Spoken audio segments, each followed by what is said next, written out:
The morning I left Kentucky, my grandmother made biscuits as if flour and butter could hold a person in place. The kitchen smelled like coffee, warm dough, and the peach preserves she had canned last summer when the heat was so thick it pressed against the windows. Sunlight slipped through the lace curtains above the sink, catching on the little glass jars lined along the sill. Outside, the hills rolled green and familiar beyond the porch. Soft with morning mist, I stood by the table with my suitcase at my feet, watching Grandma Eleanor move around the kitchen in her house slippers. She was 72 years old and still refused to let anyone call her fragile. "You don't need to pack another biscuit," I said gently. "I have 6 already." "Then you'll have 7. She wrapped one in a napkin and tucked it into the brown paper bag beside the others. "Ohio is a long way from here." "It's 5 hours, Grandma." "That is a long way when your stomach starts acting foolish." I smiled despite the lump sitting heavy in my throat. My stomach has never acted foolish a day in its life. She gave me a look over the rim of her glasses. "Alma Wells, I raised you. Do not lie in my kitchen." That made me laugh, and for a second the morning felt ordinary. Like I was only heading into town to buy classroom supplies or help Mrs. Hardy with the church bulletin. Like there wasn't a suitcase waiting by my ankle, and a signed 2-year teaching contract folded neatly in the front pocket of my purse. Grandma turned back to the counter, slower this time. Her shoulders were still straight, but I could see the careful way she moved when she thought I wasn't looking. She had raised me from the time I was 5, after my parents' car went off a rain-slick road coming home from Louisville. She had buried her only daughter and son-in-law, then came home and learned how to braid my hair, pack my lunches, sign permission slips, and answer questions no child should have to ask. Because of her, my life has been simple. Not small. Simple. There was a difference. I had grown up with porch swings, church potlucks, dusty chalkboards, and children who still brought apples to their teachers, because their mothers told them it was polite. I knew the sound of rain on a tin roof and the smell of turned soil in April. I knew how to stretch a paycheck, comfort a crying child, and make a classroom out of almost nothing. What I did not know was Ohio, or private estates, or why anyone needed a primary school teacher to live on site in the middle of the woods. Grandma knew it too. "You read that contract again last night?" she asked. "Yes, ma'am." "And it still says room and board included?" "Yes."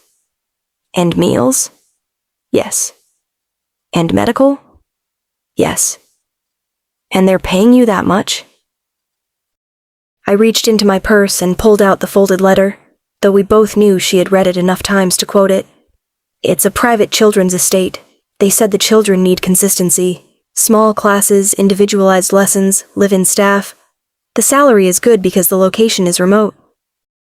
"Remote," she repeated, like the word had personally offended her. "It's not a cave." "You don't know that."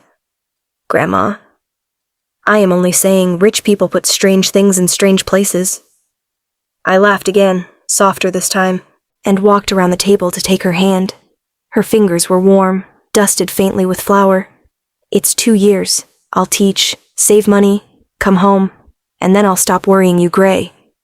"I am already gray. Grayer then." She studied me for a long moment. Her eyes were sharp and brown, the same shade as mine, though hers held 72 years of prayers, disappointments, and secrets she only shared when the weather was bad. "You sure this is what you want?" she asked.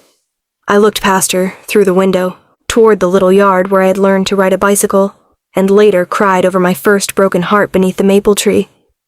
Want was a complicated thing. I wanted to stay. I wanted her biscuits, and her humming, and the comfort of knowing every bend in the road. I wanted my old classroom, with its uneven bookshelves, and the little handprints painted on the wall outside the library.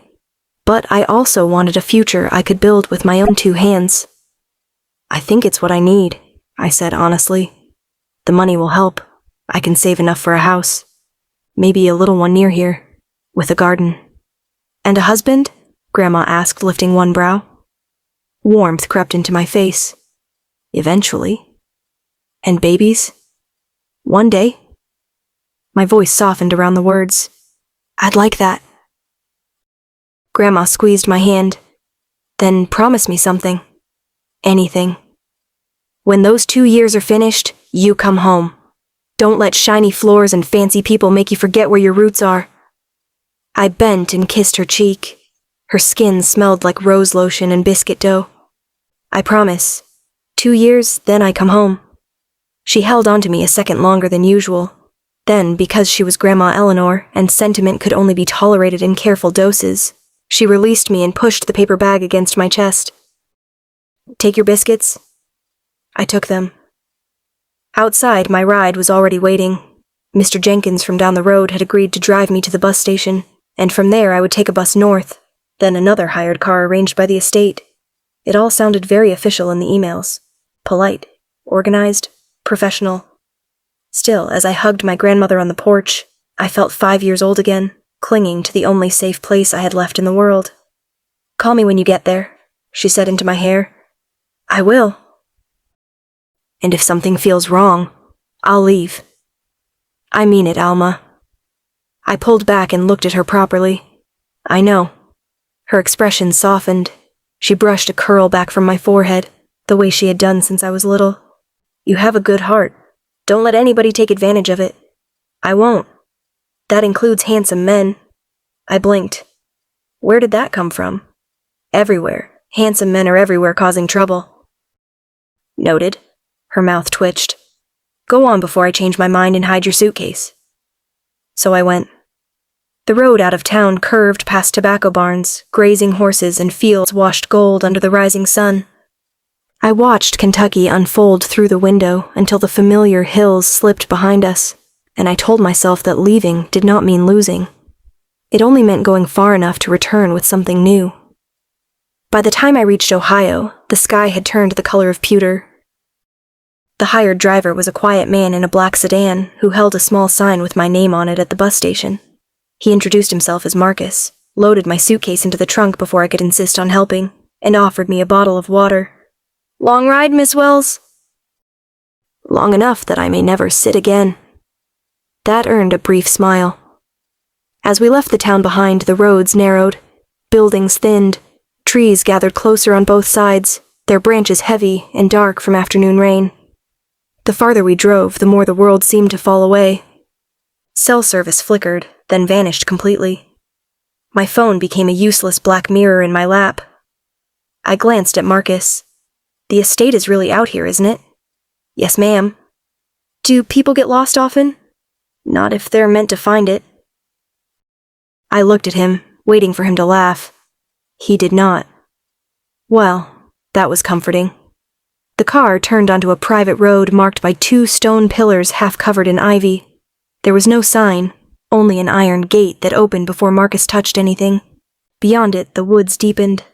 Tall oaks and pines crowded the winding drive, their trunks black with rain. For several minutes I saw nothing but trees. Then the estate appeared.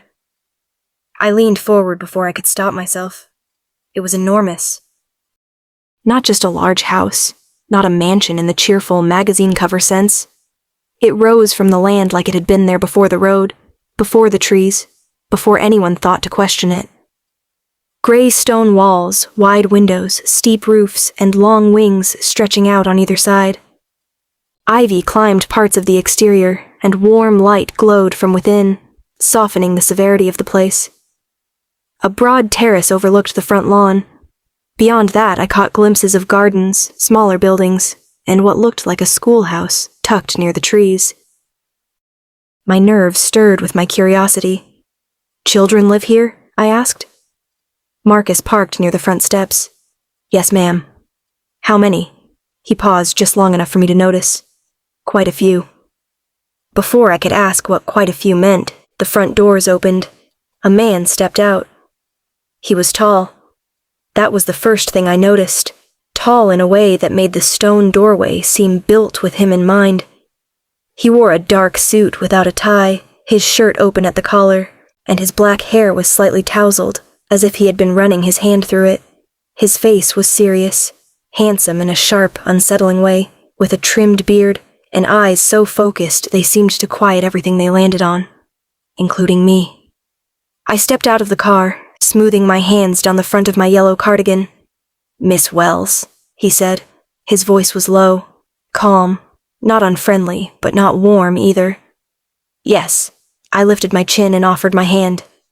Alma Wells, you must be Mr. Woods. His gaze moved briefly to my hand before he accepted it. His palm was warm, his grip firm, careful, and surprisingly gentle. Ethan Woods, he said. Welcome to Vanguard Estate. There was something about the way he said welcome that made it sound less like a greeting and more like permission to cross a threshold. Thank you for having me. We appreciate you coming on short notice. I appreciate the opportunity. His eyes held mine for a moment longer than necessary, not rudely, not flirtatiously. It was more like he was trying to understand a question no one had asked aloud. Then he released my hand and turned toward the man waiting near the doorway. This is Dan Carter, my second in command. Daniel was broader through the shoulders, with kind eyes and a tired smile that made him immediately easier to breathe around. We're glad you made it safely, Miss Wells. Please, call me Alma. Only if you call me Daniel. That seems fair. Ethan looked between us, silent. I wondered if he always measured conversations like they were pieces on a chessboard. Daniel gestured toward the doors. Sophie will show you to your room once she finishes helping Grace in the kitchen. You'll have time to settle before dinner. That sounds wonderful. Ethan's attention shifted toward the house, then back to me. The children can be energetic. I teach 7-year-olds. Energetic is familiar territory. Something passed through Daniel's expression. Amusement, maybe, or warning. Ethan said nothing, but I thought I saw the faintest softening near his eyes. Then it happened. At first I heard a distant rumble. I turned toward the house, expecting thunder. The sound grew louder. Not thunder. Footsteps. Many, many footsteps. Daniel closed his eyes for half a second, like a man praying for patience. Ethan's shoulders went still. What is that? I asked. The front doors flew open wider. A small boy burst out first, followed by 2 girls, then 5 more children, then a wave of little bodies pouring from the entrance, down the steps, across the drive. They came running with bright eyes, wild curls, missing teeth, untied shoelaces, and voices rising over one another in a joyful roar. There she is! The teacher. Is that Miss Wells? She's pretty. Does she know math? Ask if she brought candy. My paper bag of biscuits crinkled in my hand. I stared as more children appeared behind them. Dozens. No, more than dozens. My heart gave one startled thump. Beside me, Daniel murmured, "Quite a few." The children kept coming. The children came like a storm that had learned to laugh. They poured down the front steps, across the drive, around Daniel and Mr. Woods, and straight toward me with no concern at all for luggage, dignity, or the fact that I had only just arrived, after spending half the day folded into bus seats. For one wild second, I thought I might be knocked clean over. Then teacher instinct took hold. I lifted one hand high in the air. Freeze! To my surprise, most of them did. Not all, but enough that the rest stumbled into a messy stop around me. A little boy with dark curls and one untied shoe bumped into my suitcase. A girl with 2 braids clutched the hem of my cardigan like she had known me for years. Somewhere near the back, someone whispered very loudly, "She's bossy." "I prefer organized," I said. A few of them giggled, their faces tilted up at me, brown eyes, green eyes, gray eyes, freckled noses, gap-toothed smiles, solemn mouths, curious stares.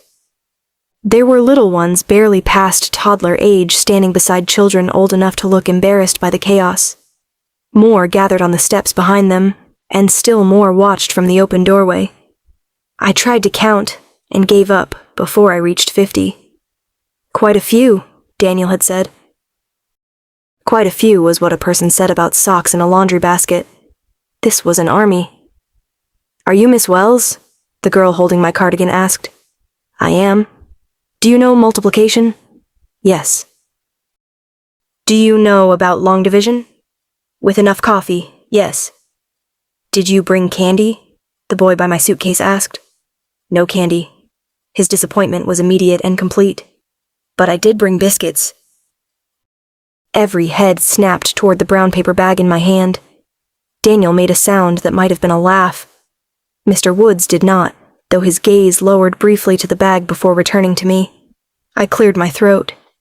They are not all for me, but I'm not handing them out until I know everyone's name, and until whoever is in charge of supper says it's all right. Grace is in charge of supper, several children said at once. Grace is in charge of everything, an older girl corrected.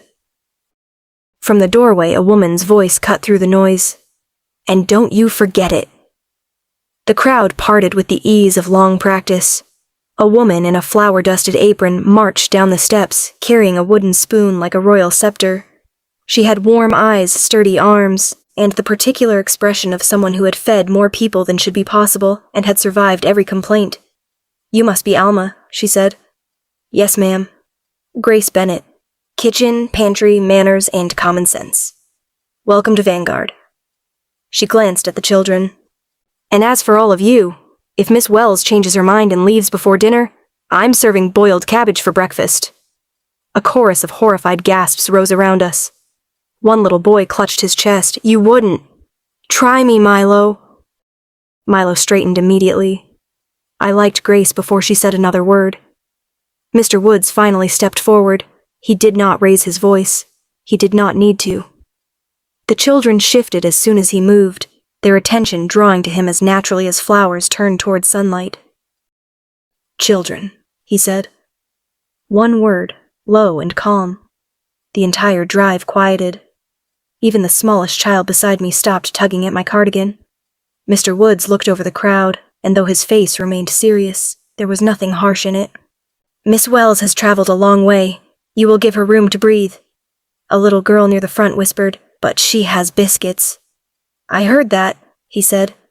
The girl's eyes widened. He looked at me. Would you like to go inside? I should have said yes. I was tired, hungry, and overwhelmed enough that the stone house behind him seemed to tilt slightly at the edges. Instead, I looked down at the children waiting around me. I'd like to learn a few names first, if that's all right. Daniel's brows lifted. Grace smiled. Mr. Woods only studied me with that still, unreadable expression. As you wish. Something about the way he said it made my stomach tighten, in a way I did not have time to examine. So I crouched carefully, bringing myself closer to the children's height. The girl with my cardigan still hadn't let go. What's your name? I asked her. Lila. It's nice to meet you, Lila. She leaned in and whispered, Are you staying? The question was simple. The way she asked it was not. I glanced around again and noticed what I had missed in the rush, the cautious hope beneath the excitement. Some children stood close together as if expecting to be separated. A few watched me with guarded eyes, waiting for proof that I would disappoint them. My chest softened. Yes, I told Lila. I'm staying. Her fingers tightened once in my cardigan, then relaxed. After that, names came at me like rain on a roof. Milo, Hannah, Peter, Sam, Tessa, Caleb, June, Oliver, Ada, Micah. Names I caught, names I missed, names I promised to learn properly in the morning. By the time Grace herded them inside for dinner, my head spun with them. Daniel collected my suitcase before I could object. You handled that well. I've taught first grade during the week before Christmas, I said. This was lively, but nobody had glitter. Give them time. I looked sharply at him. His smile deepened. Mr. Woods walked beside us up the steps, silent as shadow. I was aware of him without meaning to be. The measured sound of his footsteps, the faint, clean scent of cedar and rain, the way the children made space for him, but kept glancing back as though reassured by his presence. Inside, Vanguard Estate was warmer than its gray stone exterior suggested. The entrance hall stretched high above us, with dark beams crossing the ceiling and old portraits lining the walls. Rugs softened the floor, lamps glowed along carved tables. The place was grand, yes, but not polished in the way I expected from wealth. There were scratches on the banister, children's drawings pinned near a side corridor, a basket of mismatched shoes by the stairs, and a toy horse abandoned beneath a chair. It did not feel like a mansion. It felt like a house trying to hold too many hearts. A young woman hurried down the hallway with a stack of folded towels in her arms. She had a bright face, quick eyes, and a smudge of flour on her sleeve. "You're here," she said, sounding relieved. "Thank goodness. I was beginning to think the children scared you back down the driveway." "Not yet. Give them until breakfast." She shifted the towels to one hip and offered me her hand. "Sophie Carter, Daniel's daughter. Your roommate, guide, warning system, and emergency source of chocolate. That is a lot of responsibility." "I'm very capable." Daniel kissed the top of her head as he passed. "She is also very nosy." "Information saves lives," Sophie said. Grace called from somewhere deeper in the house. "Sophie, if those towels aren't put away in 2 minutes, I'm using them to strain soup." Sophie winced. "Come on, before Grace invents a punishment involving vegetables." My room was on the second floor in the west wing, which Sophie informed me was the least drafty if the wind behaved. We shared a sitting area with 2 doors opening into separate small bedrooms. Mine had a narrow bed, a wardrobe, a writing desk, and a window overlooking the side lawn and the dark edge of the woods. It was plain, but clean. Someone had placed a vase of yellow wildflowers on the desk. My throat tightened unexpectedly. "I didn't know what color you liked," Sophie said from the doorway, "so I guessed. They're perfect." She looked pleased for half a second before covering it with briskness. "Dinner's in 30 minutes, bathrooms across the hall. Hot water takes patience and prayer. If you hear thumping after midnight, it's probably pipes." "Probably?" Sophie paused. Then she smiled too quickly. "Old houses. They like drama." I filed that away with Marcus's comment about people being meant to find the estate. By the time I washed my face, changed my cardigan, and used the house phone to call Grandma, the dinner bell had rung. Grandma answered on the second ring. "I'm here," I said, before she could worry. "Safely?" "Yes." "And?" I looked out the window at the woods, then back toward the hallway where children's voices echoed like birdsong. "There are a lot of children." "How many is a lot?" I thought about lying. "More than church on Easter." Grandma was quiet for a beat. "Lord have mercy." That was my thought too. "Are they kind to you?" I remembered Lila's small hand gripping my sweater, Mr. Woods's steady voice, Sophie's flour-smudged sleeve, Grace threatening cabbage with complete sincerity. "Yes," I said. "I think they are." "Then eat something. You sound tired." "I am." "And Alma?" "Yes." "Remember your promise." I closed my eyes. 2 years, then home. Good girl. After dinner, sleep took me hard and fast. Morning came with bells, footsteps, and someone outside my door whispering, "Do teachers wake up early?" Another voice answered, "They have to. It's the law." I smiled into my pillow before I even opened my eyes. The schoolroom sat in a long sunlit building connected to the main house by a covered walkway. It smelled of chalk, lemon oil, old paper, and damp wool. Desks of different sizes filled the room. Shelves lined one wall, stocked with worn readers, slates, jars of pencils, and books that had clearly survived many hands. 32 children waited for me. Some sat neatly. Some balanced on chair legs. One boy had already removed both shoes. I set my satchel on the teacher's desk and wrote my name across the board. Miss Alma Wells. Then I turned around. "Good morning." "Good morning, Miss Wells," several replied. A few only stared. One child yawned dramatically. I nodded. "Fair. I also considered doing that." That earned a ripple of laughter. We began gently. Names first, ages, favorite books, least favorite vegetables. I learned quickly that Milo hated peas. Tessa liked horses. Caleb could already multiply by 8s, and Lila refused to speak above a whisper, but knew how to spell chrysanthemum. By mid-morning, the room had settled into a rhythm. Not perfect. No classroom ever was. But alive. A pencil snapped. Someone argued that wolves were better than lions. Someone else claimed soup was not a real food. When Tessa knocked over a jar of water and froze as it spread across her work, The whole room went strangely silent. Too silent. I took a cloth from the shelf and set it over the puddle. "Well," I said, "this table was clearly thirsty." Tessa stared at me. "I'm not in trouble? For spilling water? No." Her shoulders lowered a fraction.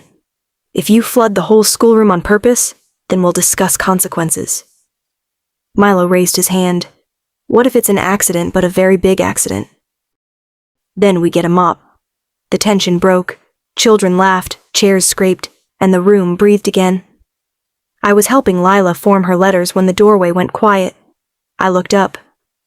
Mr. Woods stood at the back of the room.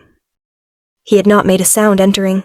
He wore a dark shirt with the sleeves rolled to his forearms, and his serious gaze moved across the children before landing on me. For a moment, I forgot what I had been about to say. "Mr. Woods," I greeted. "Miss Wells." The children straightened. Not in fear, more like they wanted him to see they were doing well. Milo thrust his paper into the air. I wrote 3 sentences. Mr. Woods stepped closer and accepted the page. His expression barely changed, but his voice softened. "You did."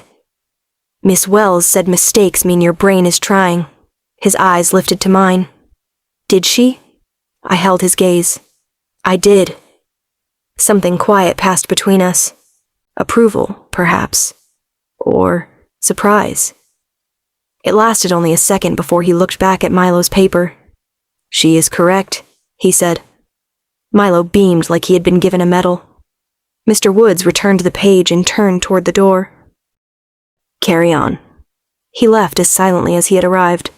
The room erupted in whispers. "He liked your rule," Hannah said. "He didn't frown as much," Caleb added. "He always frowns," Milo said. "That's just his face." I pressed my lips together to keep from laughing. Back to work, scholars. By afternoon, the air had warmed enough for lessons outside. I took the younger group to the lawn and taught spelling by having them form letters with their bodies.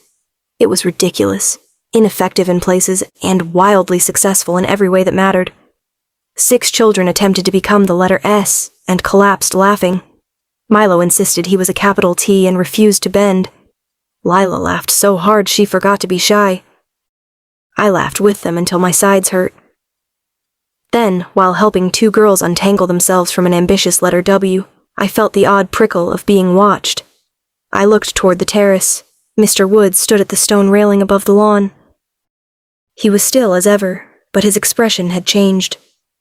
The hard lines of his face had softened into something unguarded, almost wounded.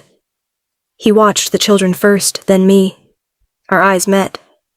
The laughter around me seemed to fade. For one strange heartbeat, I thought I saw something move behind his gaze. Something startled.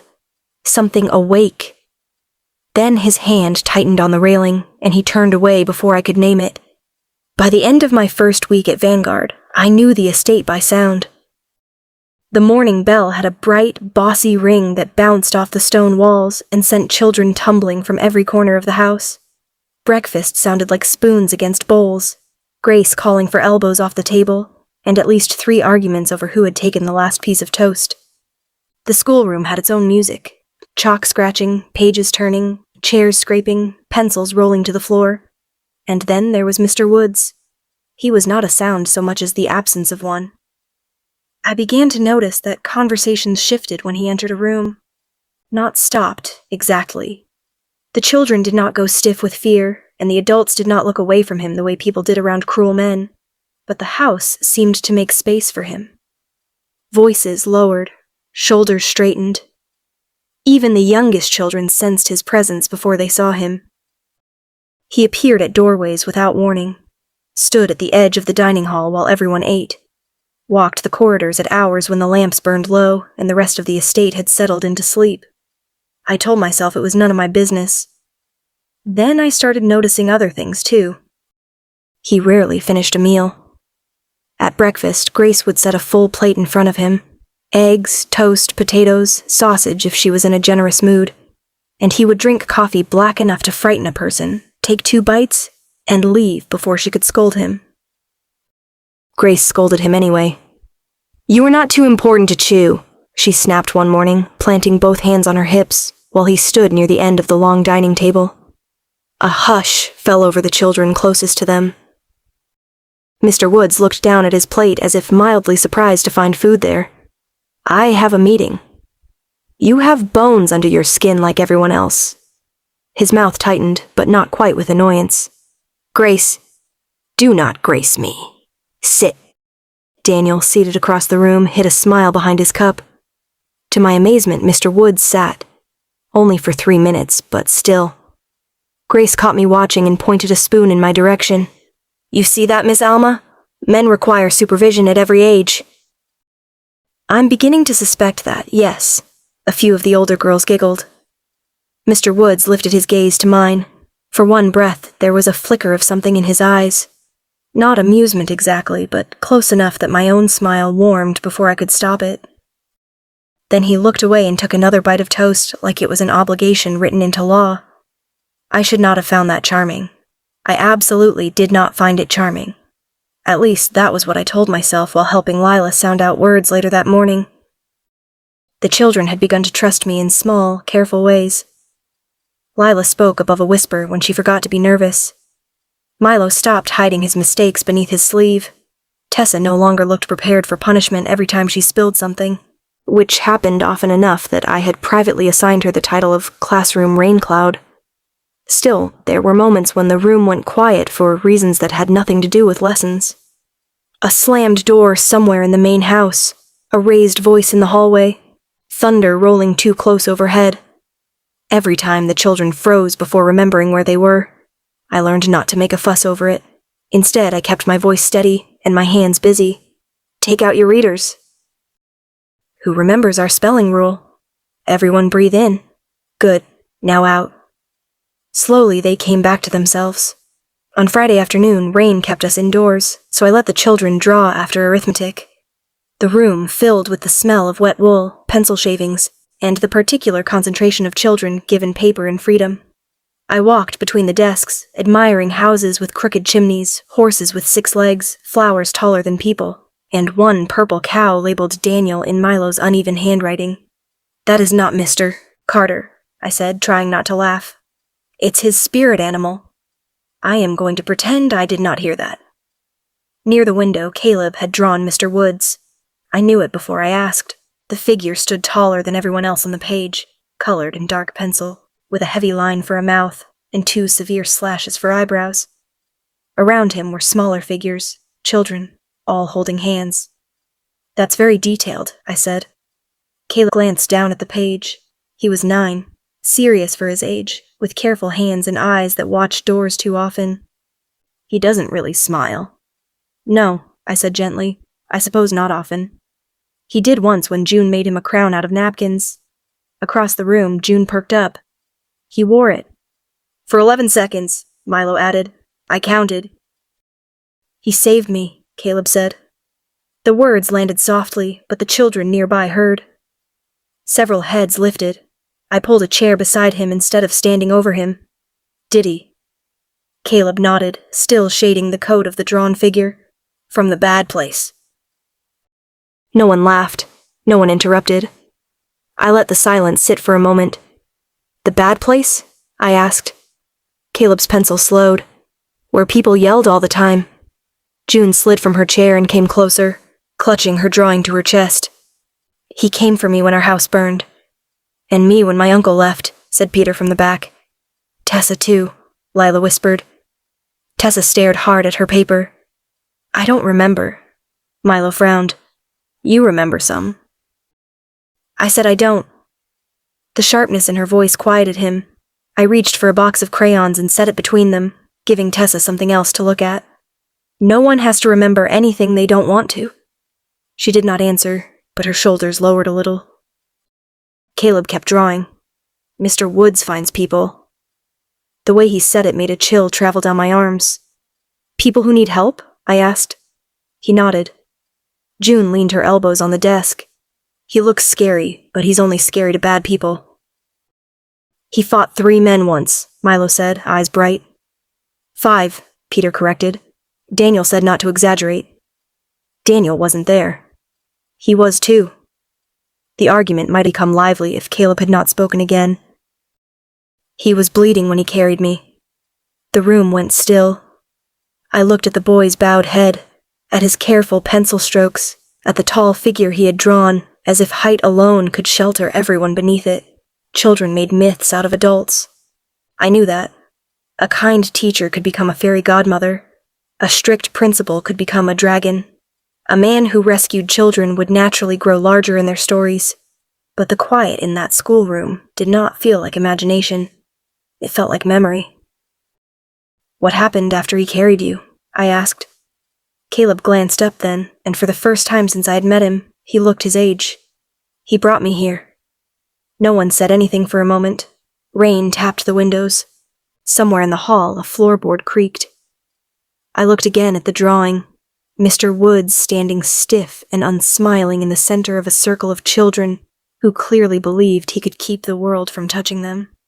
My heart ached in a way I did not know what to do with. "Well," I said at last, keeping my voice calm, "then I'm glad he found you." Caleb gave a small nod and went back to shading. That evening, after lessons and supper, I volunteered to sort through the supply cupboard beside the old schoolroom. It was half closet, half cave, filled with broken chalk, outdated maps, wooden blocks, slates, readers missing covers, and enough dust to create a second carpet. Sophie had warned me not to go in without a brave heart and a clear will. She had not warned me that the top shelf leaned. I was balancing a stack of primers against my hip, a jar of pencils tucked under one arm, and 3 folded maps under my chin when the cupboard door swung wider than expected. I stepped backward into the hallway and directly into someone solid. The primers slipped, so did my feet. Before I could do more than gasp, 2 hands caught my waist. Not grabbed, not roughly. Caught. The stack of books hit the floor with a series of heavy thumps, pencils scattering across the runner like startled insects. The maps slid from beneath my chin and landed somewhere near my shoes. For one embarrassing second, I could not speak. Mr. Woods stood close enough that I could feel the warmth of him through my blouse. His hands were firm at my waist, steadying me as if I weighed nothing at all. I looked up and found his face far nearer than I had ever expected it to be. His eyes were not black, I realized. They were dark brown, deep enough to appear almost so at a distance, with amber caught near the center when the lamplight struck them. "Miss Wells," he said. My name sounded different in his mouth. Too low. Too careful. "Mr. Woods." Neither of us moved. I became aware of things I had no business noticing. The faint dampness in his hair, as though he had come in from the rain. The clean scent of cedar on his shirt. The slow rise and fall of his chest. The fact that his thumbs rested just above the curve of my hips and that my own hands had landed against his forearms. My pulse kicked hard once, then again. His gaze dropped to where he held me. He released me immediately. I stepped back too quickly and nearly tripped over a fallen primer. He caught my elbow this time, then let go as soon as I had my balance. "Are you hurt?" he asked. "Only my dignity." His brows drew together, as if dignity were a condition that required medical attention. Then his mouth moved. Barely.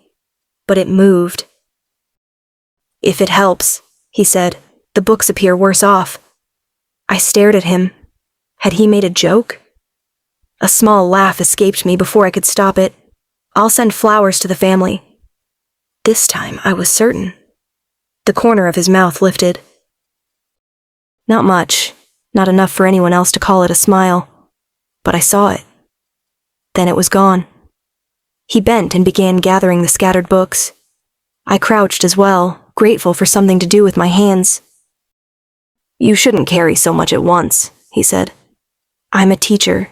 Carrying too much at once is part of the profession." "So is stubbornness?" "Quiet confidence." He glanced at me, and there it was again, that almost softening, like a locked door loosening in its frame. His fingers brushed mine as we reached for the same pencil. Neither of us pulled away fast enough. Then we both did. I cleared my throat. "The children told me some stories today." His body changed. Not visibly enough for most people to notice, perhaps, but I was close. His shoulders settled into stillness. His face closed. What kind of stories? About how they came here. He looked down at the books in his hands. Children talk. Yes, they also remember. A muscle in his jaw tightened. I stood holding the jar of pencils against my chest. Caleb said you carried him here while you were bleeding. Mr. Woods rose more slowly. The hallway felt narrower than it had a moment ago. Caleb should not have had to remember that, he said. No child should have to remember being left behind. His eyes met mine. There was pain there, buried deep and guarded fiercely. Not the kind that asked to be comforted. The kind that expected to be ignored because there was work to do. You brought them here, I said. Some. Mr. Woods. He looked away. Ethan, he said quietly. I blinked. His gaze returned to mine, unreadable again. If you prefer. The offer was small. Maybe it should not have felt like anything at all. But in a house where everyone seemed to stand at a respectful distance from him, it felt like being handed a key. Ethan, I repeated. Something flickered across his face, gone too quickly to name. Yes, he said at last. I brought some of them here. And the others? Daniel, Grace, people who knew where to look. But they stayed because of you. His expression hardened, not with anger, but resistance. They stayed because this place was safer than where they came from. That can be true, and still not be the whole truth. For a moment I thought he might walk away. Instead, he looked down the hall toward the schoolroom, where children's drawings still hung along a string near the windows. Caleb's was among them, the tall, dark figure standing guard in the middle of all those small, penciled bodies. When he spoke, his voice was lower. They needed a home. And you gave them one. He said nothing. I adjusted the books against my hip. That matters. His gaze returned to me, sharp enough to make my breath catch. So does what you're doing, he said. The words were simple, almost rough, but they warmed me more than they should have. Before I could answer, he took the heavy stack from my arms with embarrassing ease.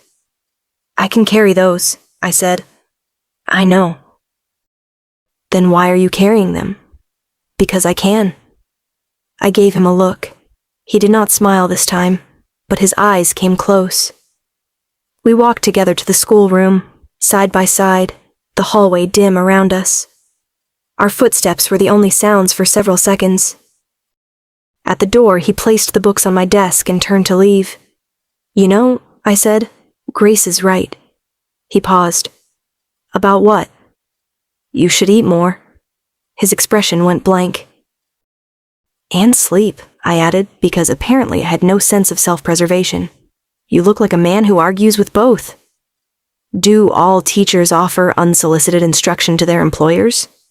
Only the ones who behave like boys avoid vegetables. There it was, a real smile. Brief, unwilling, and gone almost before it arrived, but real. It changed his whole face, softened the severity, revealed the man beneath burden for one bright second. Then he seemed to remember himself. The smile vanished. Good night, Miss Wells, he said. Not Alma, not again. Good night, Ethan. His shoulders stilled at the name, but he did not turn back. Later, after I washed and changed for bed, I found myself standing at my window instead of pulling the curtains closed. The courtyard below was silvered with moonlight. Rainwater shone in the cracks between the stones. At first, I saw nothing. Then Mr. Woods stepped from the covered walkway. He stood alone beneath the terrace lamp, head bowed, something small in his hand. After a moment, I realized it was a folded piece of paper. A child's drawing. Caleb's drawing. He looked at it for a long time. Then slowly, almost reluctantly, Ethan Woods smiled. Not for Grace, not for Daniel, not for the children to see, just to himself. My chest tightened, but the smile did not last. He lifted his head suddenly, every line of him going still, Then he looked straight up at my window. Straight at me, as if he had heard me breathe. I closed the curtains so fast the brass rings rattled. For several seconds, I stood in the dark, with one hand still gripping the fabric, my heart beating much louder than it had any right to. Outside, below my window, Ethan Woods had been standing alone in the moonlit courtyard with Caleb's drawing in his hand. He had smiled. Then he had looked straight up at me. I told myself there was a reasonable explanation. Perhaps the movement of the curtain had caught his attention. Perhaps the lamplight behind me had made my shadow easy to see. Perhaps men who owned enormous estates in the middle of the Ohio woods developed a habit of looking into second-story windows for no troubling reason whatsoever. None of those explanations helped me sleep. By morning, I had decided the mature thing to do was behave as if nothing strange had happened. Vanguard Estate had other plans. Breakfast was in its usual state of cheerful disorder. Children crowded the long tables with bowls of oatmeal, buttered toast, and small emergencies. Milo had somehow gotten jam on his eyebrow. Lila sat beside Tessa, carefully cutting her toast into 4 perfect squares. Grace moved between tables with a coffee pot in one hand and a warning in her eyes. Sophie slid into the seat beside me and leaned close. "You look like you had a conversation with your pillow and lost." I was thinking. That is what people say when they were awake all night worrying. I do not worry all night. I diversify. Some of it was curiosity. Sophie gave me a look. That may be worse. Before I could answer, the dining hall quieted by degrees. Ethan had entered through the side door. He wore a dark coat this morning, his hair still damp, as though he had already been outside before most of us finished our first cup of coffee. His gaze moved across the room with practiced attention, pausing briefly on the children, then Daniel, then Grace, then me. The memory of him in the courtyard settled between my ribs. "Good morning, Miss Wells," he said. "Good morning, Mr. Woods." Something unreadable crossed his face at the formal address, but it vanished before I could be sure. Grace set a plate in front of him with enough force to make the fork jump. "Eat," she ordered. "I have work." "You have teeth. Use them." Several children lowered their heads over their bowls, trying and failing not to laugh. Ethan looked at Grace for a long, silent moment. Grace looked back. He sat. Sophie whispered, "Grace has defeated stronger men before breakfast." I believe it. Ethan took one bite of toast, then glanced toward me again. "Miss Wells." "Yes?" "Keep your curtains drawn after dark." The words were calm, perfectly ordinary in tone. They did not feel ordinary at all. My spoon paused halfway to my mouth. Is there a reason? The west wing faces the woods. I noticed. There are animals. Grace's hand stilled on the coffee pot. Daniel, at the far end of the table, looked down at his plate. Sophie suddenly became fascinated by her oatmeal. I set my spoon down. "What kind of animals?" Ethan's eyes remained on mine. The kind best left undisturbed. That answer did not answer anything, but the children were listening, and his expression gave me nothing except quiet warning, so I nodded once. "I'll keep that in mind." He studied me a moment longer, as if deciding whether I meant it. I did. Mostly. The strange things began collecting after that.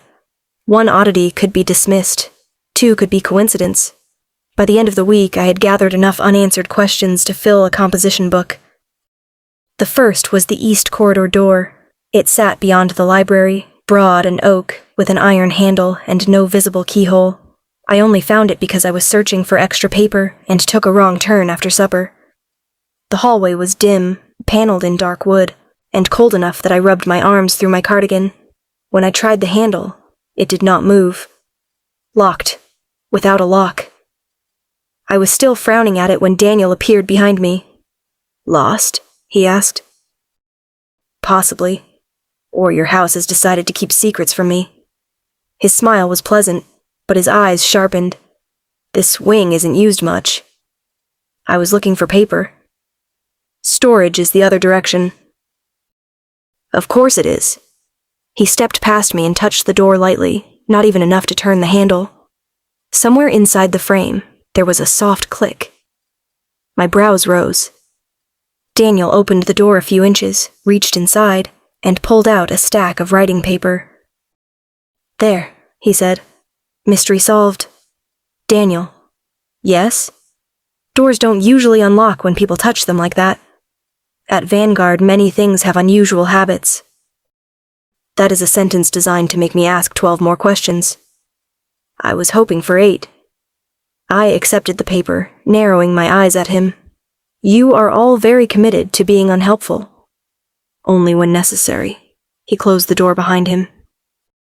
It clicked again. The second oddity was the woods. People went into them at strange hours, not for strolls, not with baskets of berries or garden shears. They moved with purpose, crossing the lawn after dark in pairs or small groups, sometimes without lanterns, disappearing beneath the trees as if the shadows had been expecting them. When I asked Sophie why 2 kitchen boys and one of the gardeners had marched into the forest at 10 o'clock carrying folded blankets, she said, "Inventory." "In the woods?" "It's a very large estate." "With trees that require blankets?" She pressed her lips together. "You ask questions like a person determined to become a problem." "I prefer informed."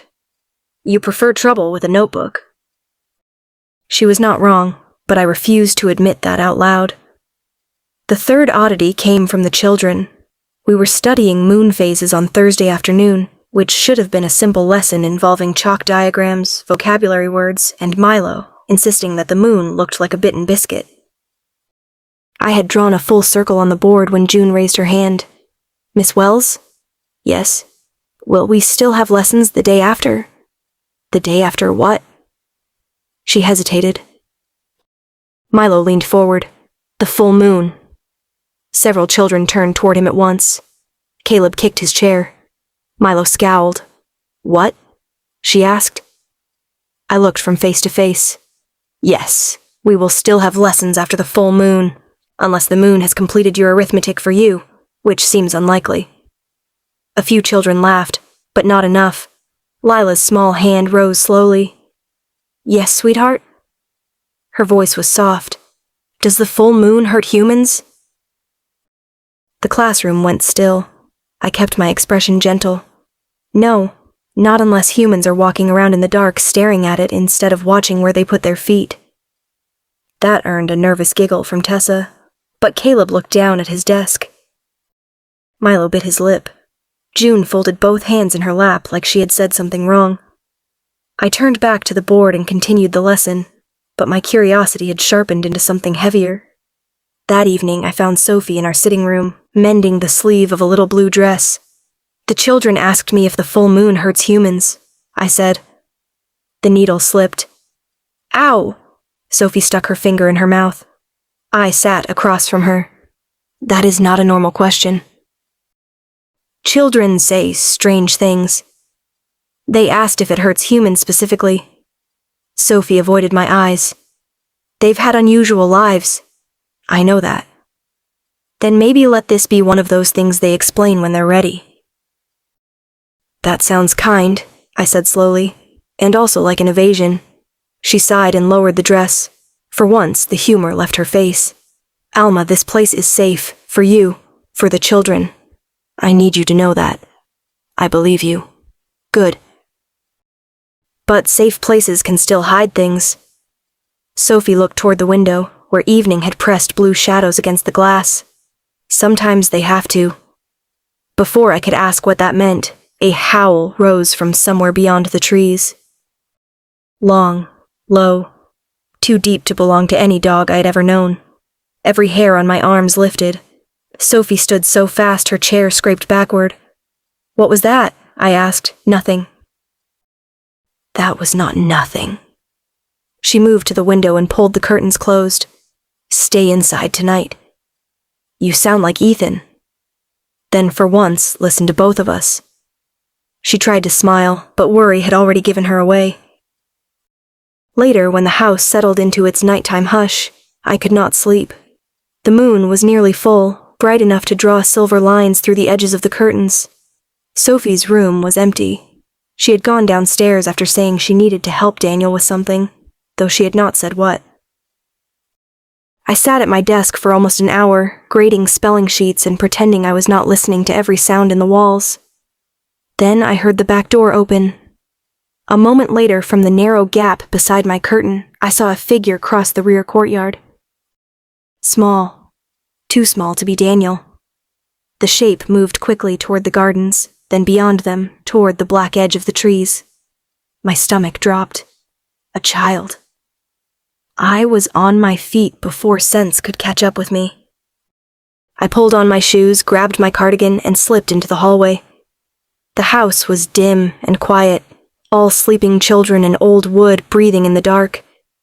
Downstairs, the rear door had not latched fully. Cold air threaded through the crack. I told myself I was not looking for trouble. I was looking for a child. Outside, the garden smelled of damp earth and late roses. Moonlight silvered the paths, the hedges, the stone benches, every blade of grass. The estate behind me glowed with warm windows, but ahead, the woods gathered thick and black. "Hello?" I called softly. "Milo? Lila?" No answer. I moved closer to the tree line. A branch snapped somewhere to my left. I froze. The night went silent. Then a growl rolled out of the darkness. It was not the warning sound of a stray dog. It was deeper than that. Lassie. It seemed to vibrate through the ground and climb straight into my bones. My breath caught, but I did not scream. Very slowly, I took one step back. The shadows shifted. Something enormous moved between the trees. Moonlight spilled across dark fur, broad shoulders, powerful legs, and eyes that fixed on me with terrifying intelligence. A massive wolf stepped out of the woods and looked directly at me. The night before the full moon always put teeth in the air. Every scent sharpened. Every sound traveled too far. The younger children grew restless in their sleep, and the ones old enough to remember bad places sometimes woke crying before they knew why. Vanguard was safest on those nights, when everyone stayed where they belonged. Alma Wells had not learned that yet. I caught her scent before the rear door opened: lavender soap, chalk dust, warm skin, a thread of worry. I stood beneath the trees in wolf form, my paws sunk into damp leaves, and lifted my head toward the house. The estate rose beyond the lawn, its windows golden against the dark. Most of the children slept. Grace was awake in the kitchen. Daniel circled the south path. Sophie had gone after Tessa, who had slipped outside in a frightened, half-awake panic after hearing the first warning howl. We had contained that, or I thought we had. Then the back door eased open. Alma stepped into the moonlight in a cardigan and house shoes, her curls loose around her shoulders, one hand holding the fabric at her throat against the cold. She looked too human beneath that sky, too soft for the old woods and the things moving inside them. My wolf went still. No. She crossed the garden path. I growled. The sound rolled out before I could soften it. Alma stopped at the tree line, her breath catching. Her warm brown eyes searched the darkness, wide but steady. Most humans screamed when they heard a growl like that. Alma took one careful step back and called softly, "Hello?" Damn her courage. I moved out of the shadows. Moonlight touched my fur first, then my shoulders, then the full length of me as I stepped between her and the woods. She stared at me. Fear came from her, sharp and bright, but it did not drown out everything else. Curiosity was there too. That was worse. Her gaze traveled over my muzzle, my paws, the height of me. She swallowed once, then whispered, "That is a very large wolf." I should have driven her back with another warning. I should have bared my teeth, frightened her into the house, and dealt with the damage later. Instead, I lowered my head. Alma's brows drew together. You understand me, don't you? Behind me, a branch snapped. Tessa. Alma's attention shifted immediately toward the sound. I saw a child come this way. I stepped to block her. I'm not going to hurt them, she said, as if I were the unreasonable one.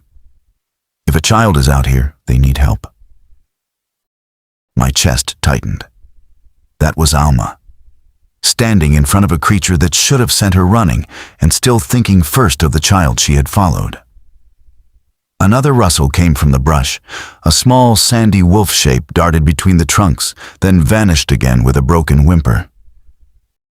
Alma saw it. Her face changed. Not fear this time, recognition, though not of anything possible. What? Her voice fell away. Daniel emerged from the trees to my left, in wolf form, broad and gray, his eyes fixed on me. He had seen Alma. He knew what this meant. A human had witnessed too much. His low growl carried a question. What now? I looked at Alma. She had gone very still, but not weak, not hysterical. Her hands trembled at her sides, yet her chin remained lifted, and her eyes stayed on mine as if she could hold herself upright through will alone. If I left her with the image of beasts in the dark, fear would fill the silence.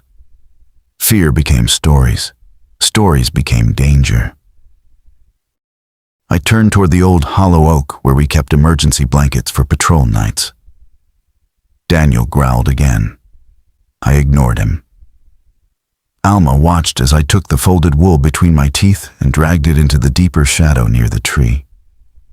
There was no hiding the truth from her now, only choosing how she received it. The change took me hard.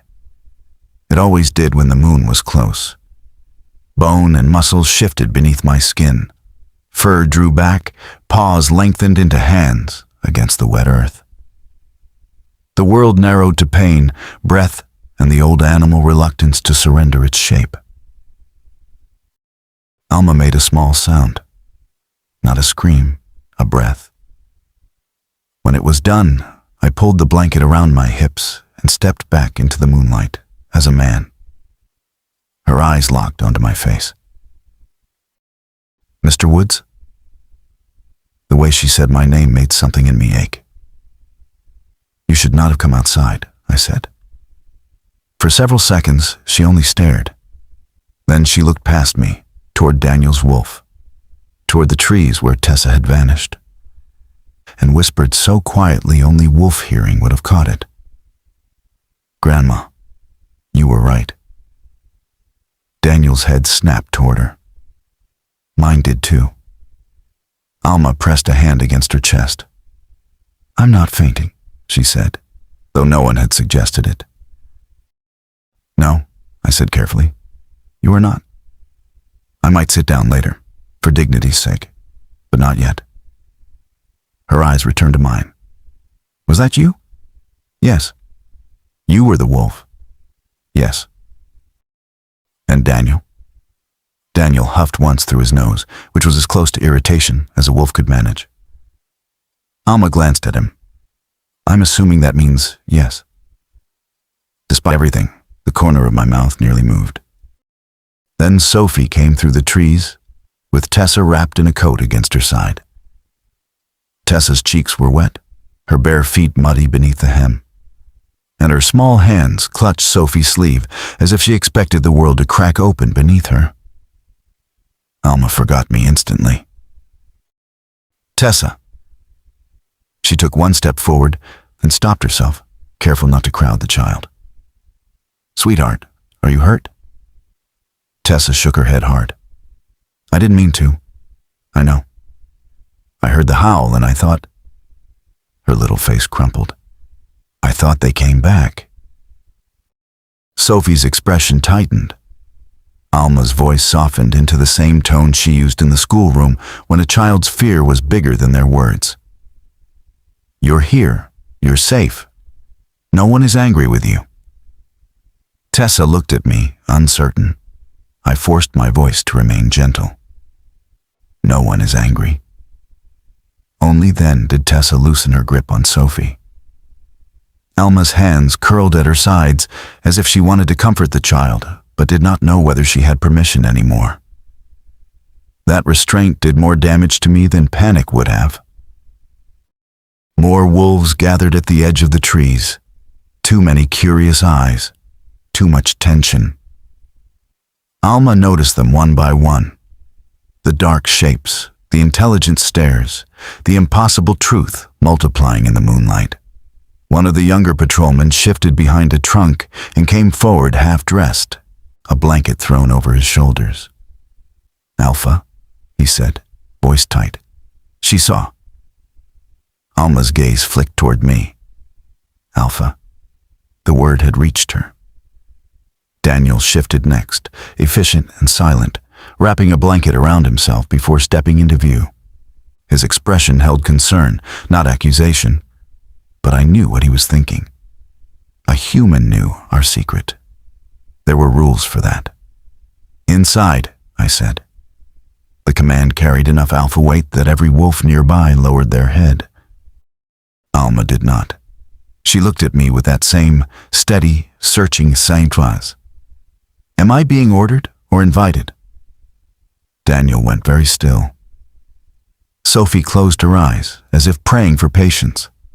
I should not have admired the question. "Invited," I said after a beat. Strongly. "All right." Alma turned toward Tessa. "Can Sophie take you in first?" Tessa nodded. Only after the child was moving toward the house did Alma follow. She walked between wolves without shrinking from them. By the time we reached my study, Grace was already there with a kettle, 3 cups, and the expression of a woman prepared to scold fate itself. Daniel stood near the door. Sophie stayed beside Alma, protective in a way that would have amused me under different circumstances. Alma sat in the chair by the fire because Grace pointed at it. Her hands were folded in her lap. They were not steady.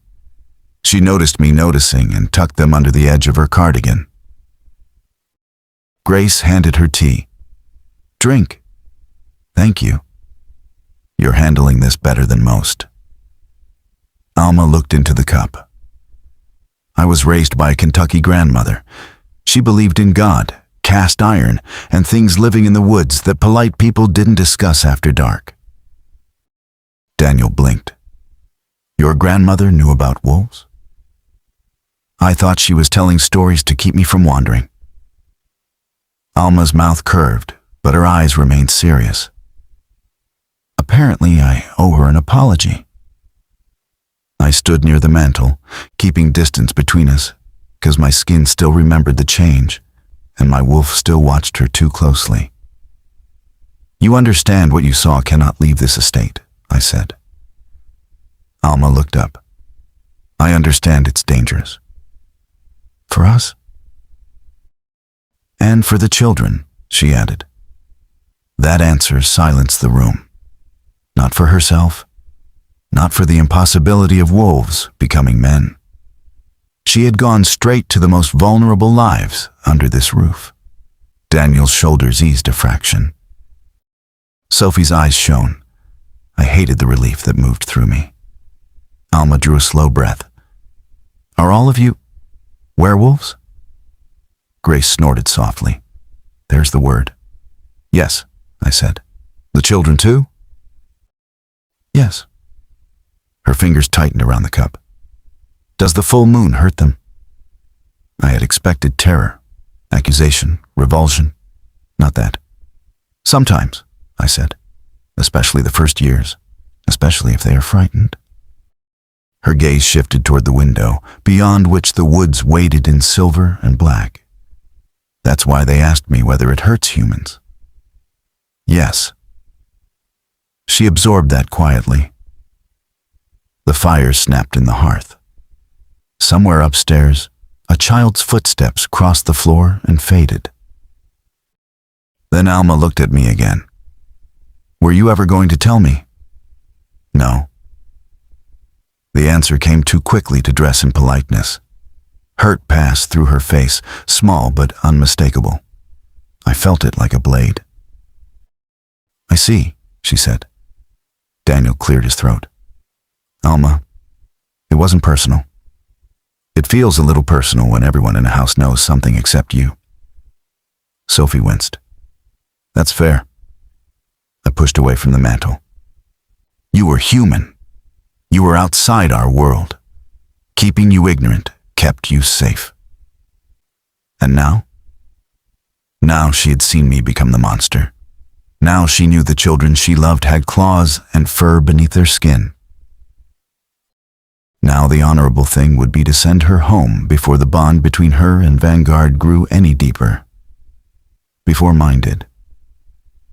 "You should leave," I said. The words tasted like iron.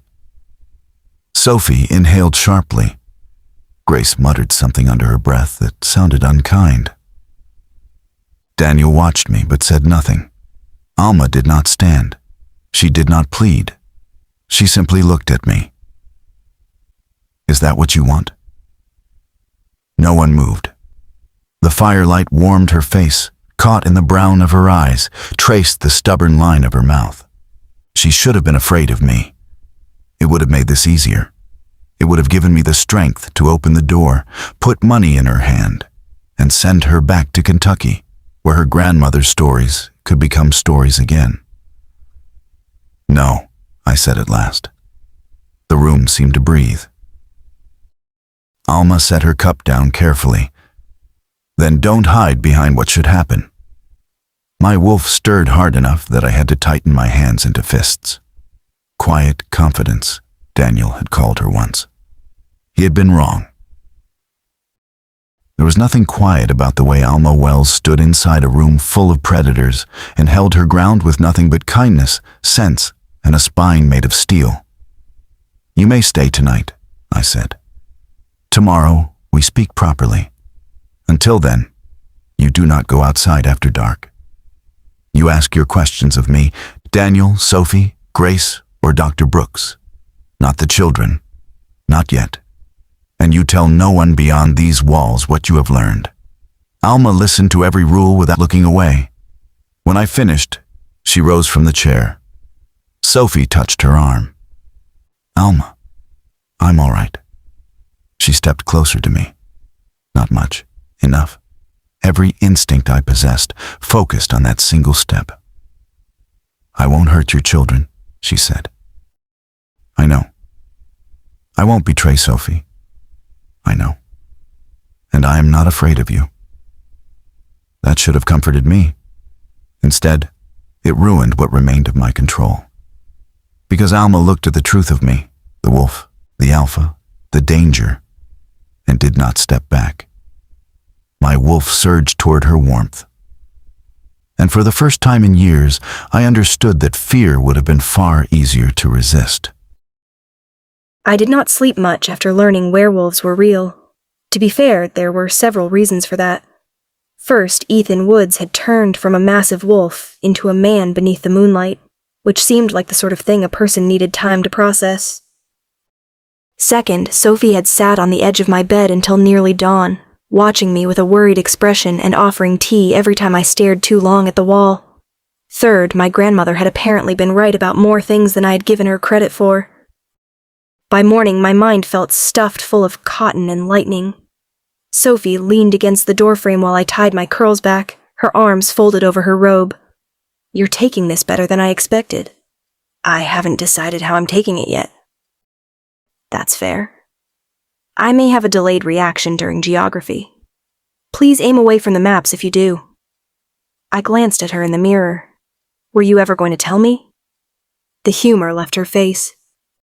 For a moment, she looked like Daniel, not in features exactly, but in the way worry settled behind her eyes before she could hide it. "I wanted to," she said, "more than once. But you didn't." "No." Honesty helped. It also hurt. I picked up my cardigan from the chair and pulled it around myself. "I understand why. That doesn't mean I like it." "I know." Sophie stepped closer. "Are you leaving?" The question was too careful. I looked at her properly then. Not at the werewolf I had somehow missed, but at the friend who had made me laugh in a strange house and shared biscuits with me after long days. "No," I said. "I have spelling tests to ruin." Her shoulders dropped with relief. "And questions," I added. Sophie closed her eyes. Lord help us. Breakfast was quieter than usual. The children noticed everything. That was one of the first things I'd learned at Vanguard. They noticed when adults entered a room carrying bad news. They noticed when Grace's smile did not reach her eyes. They noticed when Daniel stood nearer to the door than necessary. And that morning, they noticed me. Little faces turned as I walked in. Whispering passed along the benches like wind through grass. Tessa sat beside June with her shoulders up around her ears, not touching her toast. I filled my plate, thanked Grace, and went straight to Tessa's table. "Good morning," I said. Tessa stared at the table. "I'm sorry," I sat on the bench across from her. "For what?" "For last night." "You were frightened." "I ran outside." "Yes." I softened my voice. "That was dangerous. But being scared is not something you need to apologize for." Her lower lip trembled. "Are you scared of me now?" Several children stopped pretending not to listen. My heart pinched. I reached across the table and set my hand palm up between us. "Tessa, sweetheart, I have watched you cry because a moth landed on your sleeve." Milo snorted into his milk. Tessa frowned at him, but some of the tightness left her face. "You are still my student," I continued, "which means you are still expected to practice your reading, wash your hands before meals, and stop hiding peas in your napkin." June gasped. "You knew?" "I am a teacher. I know many things." The children relaxed slowly, one breath at a time. Milo leaned forward. "Even if we turn furry?" "Especially then. I imagine wolves need adjectives as much as anyone else." That earned a laugh. Across the dining hall, Ethan stood near the hearth, watching. He was very still, his expression guarded. But when Tessa finally took a bite of toast, something in his face eased. Only a little. Enough for me to see. After lessons, I took my laptop to the small sitting room Sophie and I shared and began my research. It went poorly. The internet had many opinions about werewolves, and most of them were ridiculous. According to one website, werewolves could only be killed with silver bullets. According to another, they were cursed by witches. A third insisted they lived exclusively in castles and had irresistible animal magnetism, which made me close the page so fast I nearly dropped my tea. By the time Sophie came in, I had a notebook open beside the laptop with a heading written across the top. "Questions for people who are apparently wolves." Sophie read it over my shoulder and made a strangled sound. "What?" I asked. "You wrote, apparently." "I am trying to remain open-minded." "You saw Ethan shift." "I also saw a website claiming werewolves cannot resist steak tartare." "I am weighing my sources." She sank onto the sofa, laughing into her hand. "What are the questions?" I glanced at the list. "Does shifting hurt? Is the full moon mandatory? Are silver bullets real? Do you have to buy special clothing? What exactly is an alpha? Can children shift by accident? What is a mate? What is claiming, and should I be concerned about the vocabulary?" Sophie stared. I looked up. "Too many?" "No," she said faintly. "I just want to be present when you ask Ethan about trousers." So that evening after supper, I was brought to Ethan's study like a woman preparing to negotiate a treaty. Ethan stood by the mantel. Daniel sat in one of the leather chairs. Grace occupied the sofa with a tray of biscuits, and because apparently secrets went down better with butter. Dr. Nathan Brooks had joined them as well, a thoughtful man with silver-threaded hair and spectacles he kept pushing up his nose. I sat in the chair nearest the fire with my notebook in my lap. Ethan looked at it. "You made a list." "Yes." Daniel rubbed a hand over his mouth. "Of course she did." Grace passed me a biscuit. "Start with the important things, honey." I opened the notebook. "Does shifting hurt?" The room sobered. Dr. Brooks answered first. "For adults it is intense but usually brief. For children, especially young ones, or those who have been frightened during shifts, it can hurt more. Their bodies are still learning. I thought of Tessa in the woods, muddy-footed and shaking. Can they stop it? Not always, Daniel said. Not when they're little. Not when they panic. I wrote that down. Ethan's gaze followed the movement of my pen. What about the full moon? I asked. Is it forced? No, Ethan said. Not for most adults. But the pull is stronger. Emotions run closer to the surface. That explains breakfast yesterday, I murmured. Daniel coughed. Ethan's mouth almost moved. Almost. I turned the page. Silver? Painful, Dr. Brooks said. Slows healing. Not instantly fatal unless the wound is severe. Wolfsbane? Poisonous in enough quantity. Fleas? Grace barked a laugh. Sophie, who had slipped in quietly and taken a spot near the bookshelf, covered her face. Daniel leaned back in his chair. No, Alma. We do not have fleas. I didn't want to assume. Thoughtful of you. Ethan looked toward the window, but I saw the faintest shift at the corner of his mouth. Encouraged, I continued. Clothing. Daniel groaned softly. I pointed my pen at him. This is practical. If people are turning into wolves in the woods, someone has to be thinking about shirts. Grace looked delighted. I knew I liked you. Clothes do not shift with us, Ethan said, voice even. We keep blankets and spare garments in several places across the estate. So, the estate budget includes emergency trousers. Daniel lost his battle with laughter. Even Dr. Brooks smiled. Ethan's eyes came back to mine, and there it was again. That reluctant warmth, buried under all his discipline. It changed him for less than a second, but I felt it like sunlight through a window. Then I leaned forward to catch my pencil before it rolled off my notebook. Ethan inhaled sharply. The sound was small, almost nothing, but everyone noticed. His hand closed around the mantel edge, knuckles tight. Daniel's laughter stopped. Sophie's gaze flicked between us. I straightened slowly. Are you all right? Yes, Ethan said. The word came too quickly. His eyes were darker than before, though the fire caught something amber near the center. Not quite animal, not quite human. A strange warmth moved through my chest, followed by confusion. I looked down at my notebook because it seemed safer than looking at him. What is an alpha? I asked. The room settled again, but not fully. Daniel answered. An alpha leads the pack, protects territory, settles disputes, bears responsibility for every life under his care. That sounds like more than being in charge. It is, Grace said quietly. I looked at Ethan. Can you make people obey you? His jaw tightened. With my pack, under certain circumstances, an alpha command carries weight. Did you use it on me last night? No. Could you? No, Dr. Brooks said, then hesitated. Not in the same way. Humans aren't tied into pack structure, but an alpha's presence can still be difficult to ignore. I thought of the way Ethan's voice had moved through the woods, the way every wolf had lowered its head when he spoke. Will you ever use it on me? I asked. Ethan's gaze locked on mine. No. The answer came without hesitation. I believed him. All right, I said, and wrote that down too. At the bottom of the page, one word waited. I tapped the pen against it.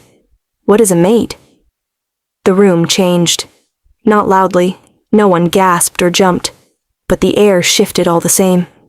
Sophie went still near the bookshelf. Daniel looked toward Ethan. Grace's biscuit tray stopped halfway to the table. Ethan did not move at all. I looked around. That bad? No, Sophie said quickly. Not bad. Then why do you all look like I asked where the bodies are buried? Daniel exhaled through his nose. A mate is the wolf's chosen, no, recognized partner. The bond is rare, sacred to some, complicated to most. Like a soulmate? In stories, maybe, Dr. Brooks said. In life, it's stronger and messier than that. I frowned. Can someone say no? Ethan answered before anyone else could. Yes. His voice was low, firm, and edged with something I could not name. A bond, without choice. Is possession, he said. And possession is not love. The words settled over me. For all the impossible things I had learned in the last day, that was the one that made me breathe easier. Good, I said. Fate should have manners. Grace laughed softly. Sophie looked relieved. Daniel's expression gentled. Ethan only watched me. Not the way he had watched the doorway, or the woods, or the children at breakfast. This was different. Quieter. More dangerous somehow. Not because it threatened me, but because it felt too honest. I closed my notebook. I think that's enough questions for tonight. Daniel stared at the notebook.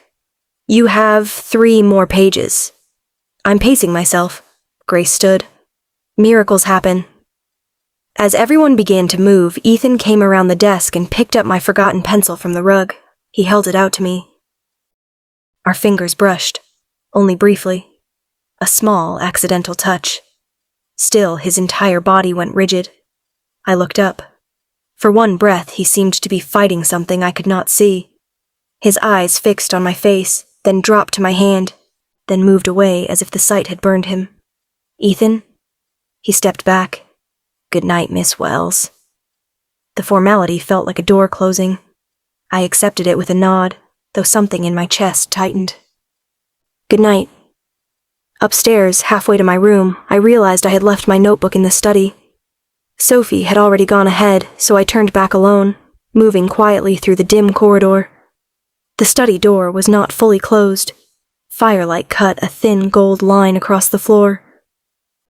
I lifted my hand to knock. Daniel's voice stopped me. What happened in there? Silence. Then Ethan, rougher than I'd ever heard him. Nothing. Don't lie to me.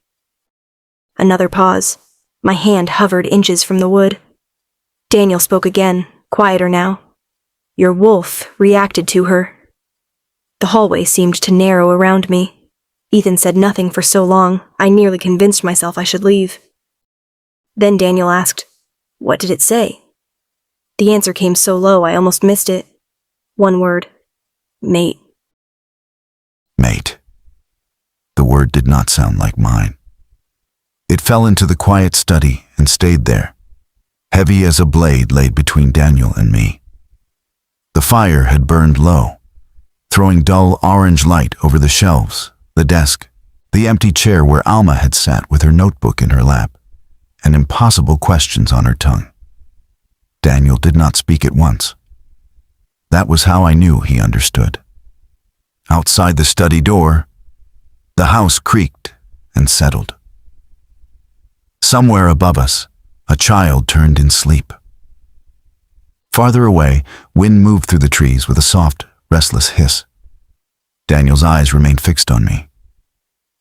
Are you certain? My wolf is. That isn't what I asked. I looked at the fire instead of him. It doesn't matter. He exhaled slowly. Ethan, it changes nothing. It changes everything. No. My voice came out harder than I intended. The alpha in it made the windows seem to tighten in their frames. She is human. She came here to teach children, not to be dragged into pack law and blood debts because my wolf decided to wake after years of silence.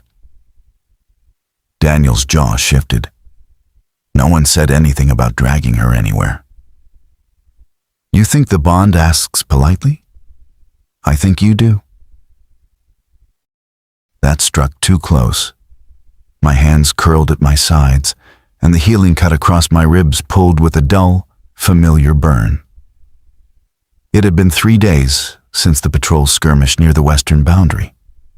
A wound like that should have closed before sunrise. Mine still ached whenever I breathed too deeply. Daniel noticed. He always did. You're hurt, he said. I'm fine. You've been fine for 5 years. It's starting to look a lot like dying slowly. I turned on him. Careful. He held my stare, beta to alpha, friend to friend. No. For a long moment, the only sound was the fire shifting over itself. Then a faint scent brushed the air outside the door. Lavender, chalk dust, warm skin. My body went still. Daniel saw the change in me immediately. I crossed the room and opened the door. The hallway was empty. Only shadows stretched along the runner, and the distant glow of a wall sconce trembled near the stairs. But Alma's scent lingered there, soft and unmistakable, threaded with something sharp beneath it. Nerves. I looked down. Her notebook lay on the floor just outside the study, as if she had dropped it and fled. Daniel came up behind me, silent. "She heard," he said quietly. I bent and picked up the notebook. The page had fallen open, her neat handwriting filling the lines. "What is a mate? Can someone say no? Fate should have manners." My grip tightened until the paper bent. "She heard," Daniel repeated. I closed the notebook. Then she heard one word, not the truth. "And tomorrow?" "Tomorrow she teaches." "Ethan."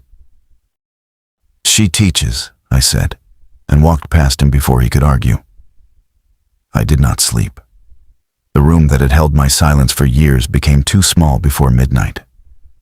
Every corner carried her now. The memory of her sitting near the fire. The way her eyes had not left mine when she asked whether I would ever use Alpha Command on her. The steady courage in her voice when she said fate should have manners, as if she could stare down destiny itself and insist it behave. My wolf paced beneath my skin. "Mate? No." The word scraped out of me in the dark. "Ours. She is not a burden for us to claim." "Not burden, mate." I shoved out of bed before the argument could become madness. By dawn, I had run the northern boundary twice. Frost silvered the grass, and mist clung low between the trees. My lungs burned. My muscles trembled from effort. Still, when the wind shifted, I caught her scent from the open schoolroom windows. Lavender soap, paper, warm skin, and beneath it, something untouched by our world's violence. Something bright and unguarded that made my wolf press forward with such desperate recognition I nearly stumbled. I hated myself for noticing. By breakfast, the dining hall was full of noise. Children argued over porridge, Grace scolded someone for feeding bacon to a dog that did not exist, and Sophie laughed at something Alma said near the long table. I stopped at the doorway. Alma was helping Tessa butter toast, her dark curls pinned back with a ribbon that kept slipping loose. Morning light warmed her brown skin and caught on the curve of her cheek when she smiled. There was nothing grand about the sight, nothing dangerous. That was what made it dangerous. She looked like peace. My wolf went quiet for one suspended second, not from obedience, but awe. Then Alma looked up. Our eyes met across the room. Her smile softened, uncertain at the edges. I should have gone to her. I should have returned the notebook myself, asked what she had heard, given her the respect of truth. Instead, I turned away. Grace intercepted me in the corridor with a plate in her hands and murder in her eyes. "No. I have work. You have ribs showing and a temper sharp enough to cut bread. Eat. Later." That word means never when it comes out of your mouth. I moved around her. She followed. Grace Bennett had never feared me, not even when I first became Alpha, and had enough grief in me to ruin any room I entered. Whatever is happening, starving yourself won't make you noble. I stopped. Her expression softened by a fraction. "She isn't afraid of us, Ethan." "That is part of the problem." "No, honey. That is Grace." I had no answer for that, so I gave her the only thing I could. "Make sure she eats." Grace's mouth tightened. That girl is not the one refusing breakfast. I left before she could say more. Avoiding Alma should have been simple. Vanguard Estate was enormous. It had 3 staircases, 2 unused wings, storage rooms, offices, old servants' passages, and enough hallways to keep 2 people apart for months if one of them was determined. By noon, I learned determination meant very little when the bond had begun to breathe. I heard her everywhere. In the schoolroom, sounding out words with the youngest children. No, Milo, rough and through, are not pronounced the same because the English language enjoys making enemies. In the garden, praising Caleb for carrying seed trays without dropping them. In the East Hall, laughing with Sophie over some private joke that made both their footsteps uneven. Each sound reached me before it should have. Each note of her voice pulled at something inside my chest that had been dead so long I did not recognize it when it moved.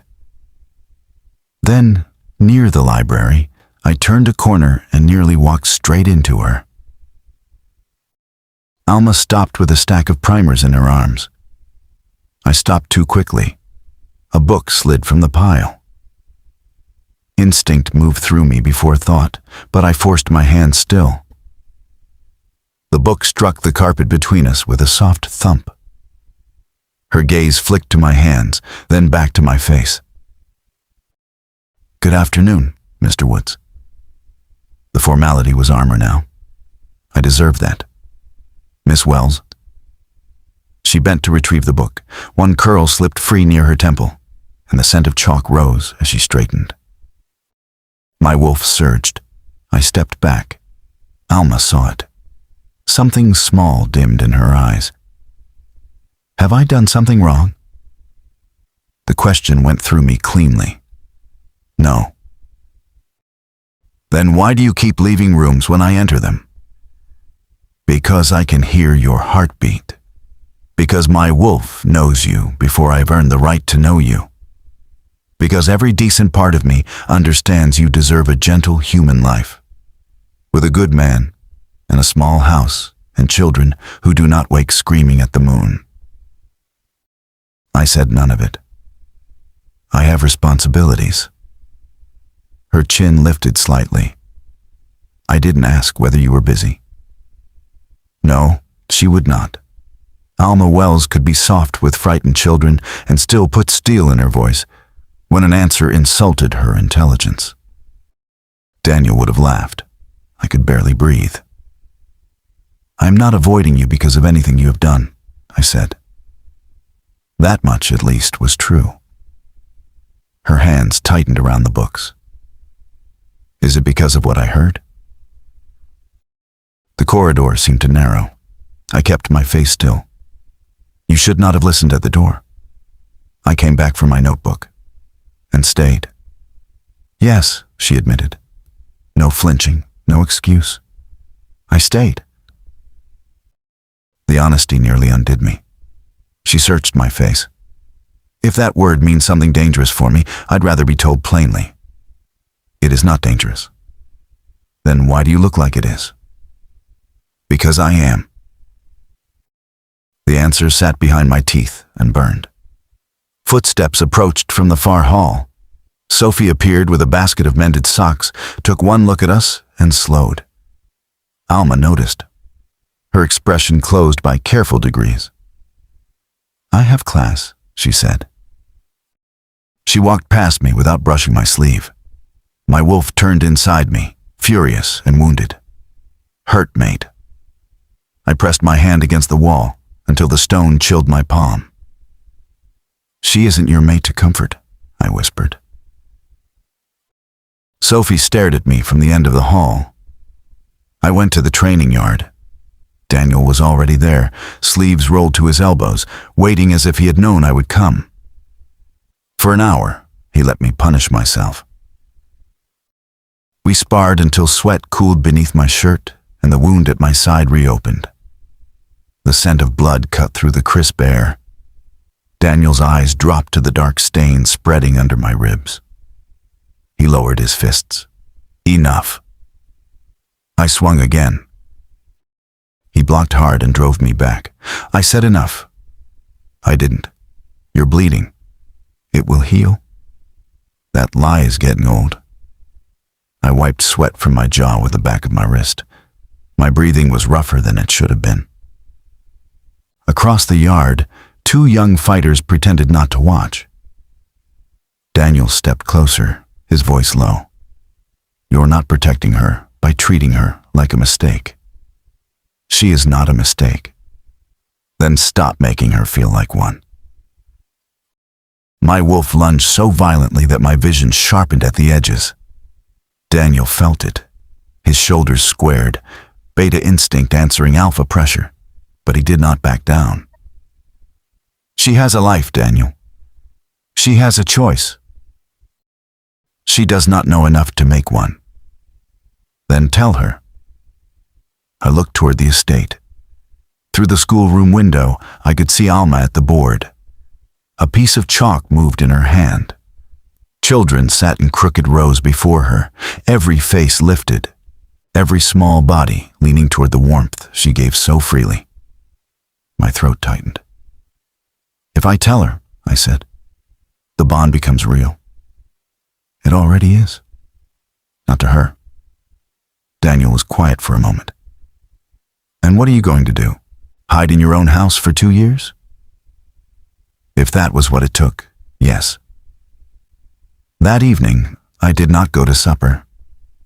I sat in my study with the door closed, listening to the muffled life of Vanguard moving around me.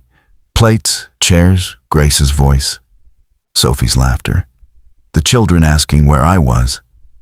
Then Alma's voice, softer than the rest. Is Mr. Woods unwell? No one answered quickly enough.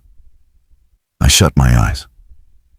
After midnight, I stood under cold water until my skin burned and my hands went numb against the tile. It did nothing. The bond had rooted too deeply for cold. Her scent remained in my lungs. Her hurt expression stayed behind my eyelids. My wolf did not pace now. It watched me. Patient, certain, mate. I turned off the water and braced both hands on the sink, breathing hard into the dark. No, I said to the reflection I barely recognize. She deserves better. The man in the mirror looked exhausted, hollowed out, an alpha held together by discipline, duty, and the fear of becoming one more danger in Alma Wells's life. Before dawn, I called Daniel to my study. He arrived in yesterday's shirt, hair disordered, eyes already suspicious. This had better involve fire. It involves Miss Wells. He went still. From now on, all her questions come through you, Sophie, Grace, or Nathan. Her teaching needs are to be handled by staff. She is not to be sent to me for supplies, schedules, discipline, or pack matters. Daniel's face hardened. Ethan, we will not be alone together. You can't command a bond into silence. I can keep my distance. And when she asks why, I looked down at Alma's notebook on my desk, the one I'd not returned because giving it back meant seeing her face. Tell her I am occupied. Daniel stared at me for a long, disappointed moment. That will hurt her. I know. And you're choosing it anyway? My wolf rose inside me, raging against the bars I had built. I picked up the notebook and held it out to him. Yes, I said, because hurting her a little now is better than letting my world swallow her whole. Daniel did not take the notebook at first. He looked at it as if I had offered him a weapon and asked him to aim it at someone innocent. No, he said. I held it out anyway. Return it to her. You return it. That is not what I asked. His expression hardened. You're not asking. You're hiding an order inside a request because you know I'm going to hate it. The study felt colder than it should have. Dawn pressed gray light against the windows, turning the glass dull and lifeless. Behind Daniel, the fire had burned down to embers. I kept the notebook between us. Alma's handwriting showed through the cover where the pages had bent. "You're my beta," I said. "I need you to help me keep distance." "No, you need me to make cowardice look like discipline." My wolf rose at that. Daniel felt it. His shoulders squared, but he did not lower his eyes. I could have pushed. I could have let the alpha in me fill the room until even Daniel had no choice but to bow his head and obey. Instead, I set the notebook on the edge of the desk. "That is not fair," I said quietly. His jaw tightened, regret passing over his face too quickly to soften the words he had already spoken. "Maybe not. But neither is letting Alma think she did something wrong because you're too frightened to tell her the truth. I am trying to protect her. From the bond? From me." The answer silenced him. Outside, the first children began to stir. Pipes groaned somewhere in the walls. A young voice called down a corridor for a missing sock, followed by Grace's sharp reply that socks did not grow legs unless someone shifted in the laundry again. The estate was waking. Alma would wake soon too, if she had slept at all. Daniel picked up the notebook at last. His fingers rested over the cover, but he did not leave. "If she asks me directly," he said, "I won't lie to her." "I'm not asking you to. You're asking me to stand between you and the consequences of your own silence." I looked toward the window. Frost had gathered along the iron railing outside, silver and fragile. "I'm asking you to keep her from being swallowed by a life she never chose." Daniel's voice softened. "Then let her choose." I had no answer that would not sound like fear. He waited another moment, then turned for the door. "Daniel," he stopped. "Tell her I am occupied." He glanced back, tired disappointment settling in his eyes. "You are." Then he left with Alma's notebook in his hand. For the rest of the day, I made avoidance look like work. There was enough of it to make the lie believable. Repair estimates from the north roof. Food ledgers with numbers Grace had scratched out twice and rewritten smaller, as though thinner ink could stretch coin. A letter from one of the few human suppliers still willing to extend us credit.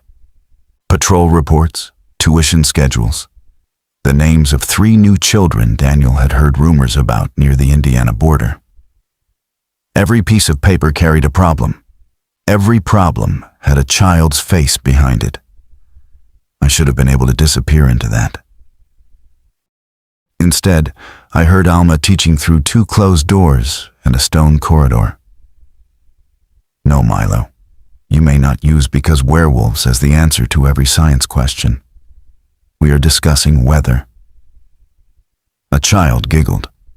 Alma tried to continue, failed, and laughed with them. The sound moved through the house like light. I put my pen down. My wolf listened. "Mate." I stood from the desk hard enough that the chair scraped backward. "No." The empty room gave me no reply. By afternoon, Daniel had returned her notebook. I knew because I heard Alma thank him in the East Hall. Her voice was polite. Too polite. It had none of the easy warmth she gave Sophie, none of the teasing patience she gave the children.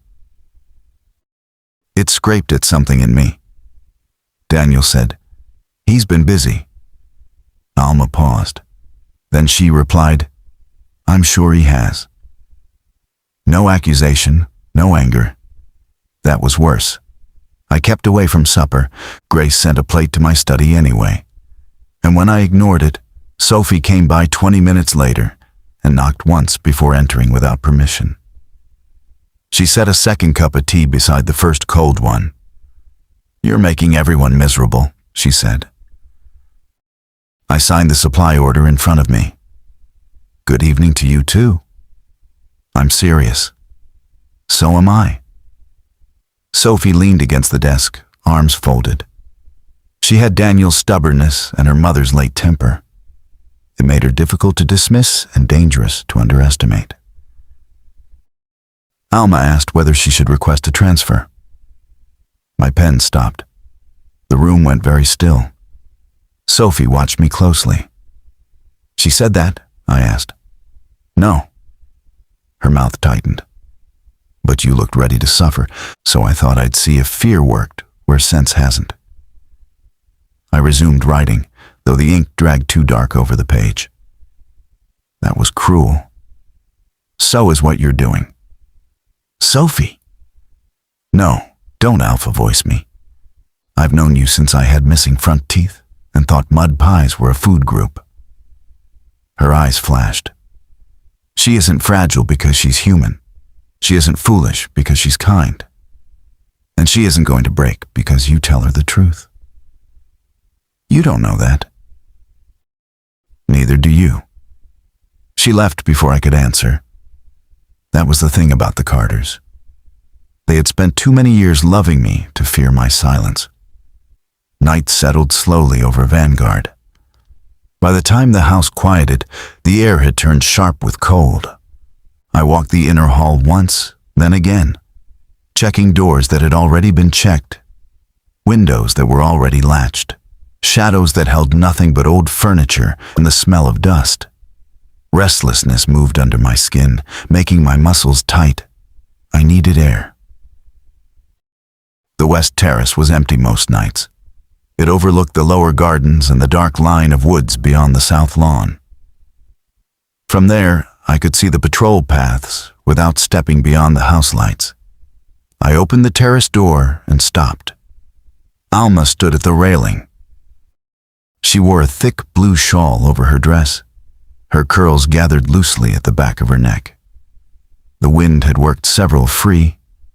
They moved gently against her cheek.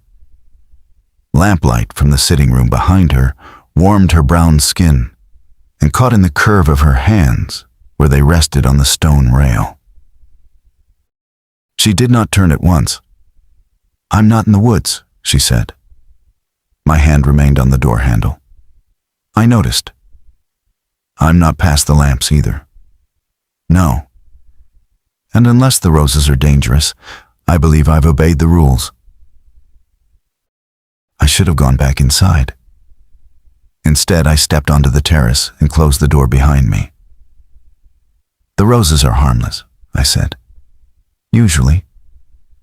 Her mouth curved, but only slightly. That sounded almost like a joke. I am told I've made one before. Was Daniel present? I'll need a witness. The terrace should have been too cold for warmth. But there it was, easing between us despite everything I had tried to do. Alma looked out toward the gardens again. He gave me back my notebook. I know. I figured. Silence stretched, not empty, but careful. Then she said, You didn't have to send it through him. No. Then why did you? Because if I had held it out to you myself, our fingers might have touched again. Because my wolf was waiting for the smallest excuse. Because I did not know whether I was strong enough to stand close to you and want nothing. I thought it best, I said. Alma turned to face me fully. Best for whom? I looked past her toward the dark trees. She gave a soft breath that was not quite a laugh. You know, for someone who leads an entire pack, you are remarkably talented at avoiding a simple question. That pulled my gaze back to hers. There was no cruelty in her face, no mockery, only weariness, curiosity, and that quiet confidence that made her harder to withstand than anger would have. I don't want to hurt you, I said. Then don't make decisions for me and call it kindness. The words landed with unnerving precision. My wolf went still, listening to her as if she had given a command. Alma's fingers moved over the edge of her shawl. I know there are things I don't understand. The bond. Your world. Why everyone goes silent whenever I ask the wrong question. She looked down briefly, then back up. But I'm not a child in your schoolroom, Ethan. It was the first time she had said my name without the distance of Mr. Woods wrapped around it. It moved through me like a hand closing around my ribs. I know that, I said. Do you? I had no right to admire her in that moment. But I did. She stood on my terrace under winter stars, surrounded by creatures stronger than she was, and still demanded to be treated as a person with a mind of her own. A lesser woman might have been easier. A lesser woman would not have been Alma. I leaned against the stone column near the door, forcing several feet of space between us. Tell me about Kentucky. The shift caught her by surprise. Her brows drew together. Kentucky? Yes. Why? Because I know too much about the world you stepped into and not enough about the one you came from. For a moment, she only studied me. Then the tension in her shoulders eased. It's quieter than this, she said. Not always peaceful, but quieter. My grandmother's house sits off a county road with more potholes than sense. There's a creek behind it, and in summer the frogs get so loud, you have to raise your voice on the porch. I pictured it despite myself. A small house, evening insects, Alma barefoot on worn boards, laughing at something simple. She raised you? I asked. Yes, after my parents died. Her voice softened, but did not break. I was little, too little to remember them properly. Grandma says my mother sang all the time, and my father could fix anything except his own temper when the tractor broke. I listened. It felt like being trusted with something breakable. She worries about you being here, I said. She worries about everything. Rain, men with shiny shoes, whether I eat enough greens. Alma's smile returned, tender this time. Before I left, I promised her I'd come home when the contract ended. And then? Her gaze drifted toward the lawn. Then I suppose I'll do what I always planned. What is that? She was quiet long enough that I thought she might not answer. Then she said, build a life. The words were simple. They hurt anyway. A small home, she continued. Nothing grand. A kitchen with enough room for 2 people to move around without fussing. A porch. Maybe a garden if I can keep the rabbits from declaring war. Her fingers tightened lightly around the shawl. A good husband. Children if God allows it. Supper on the table, someone to come home to. Someone who comes home to me. The night seemed to draw closer. She laughed softly, as if embarrassed by the honesty. It sounds old-fashioned when I say it out loud. No, I said. My voice came out rough. Alma looked at me. It sounds peaceful, I said. That was the truth. It sounded impossible. My wolf did not understand the impossible. The image came without warning, vivid enough to steal my breath. Alma in this house, not as a guest, but as its heart. Alma at breakfast with a child on her knee. Alma in my arms before the fire, her cheek against my chest as if she belonged there. Alma standing in the morning light, one hand resting over the gentle swell of our child beneath her heart. To mine, ours. The word tore through me with such force that my canines pressed sharp against my gums. I turned away and gripped the stone column until cold bit into my palm. Ethan, go inside. The command scraped out low, but I stripped the alpha from it before it reached her. Alma did not move. Why? Because I asked. No. Her voice remained soft, but it held. You didn't ask.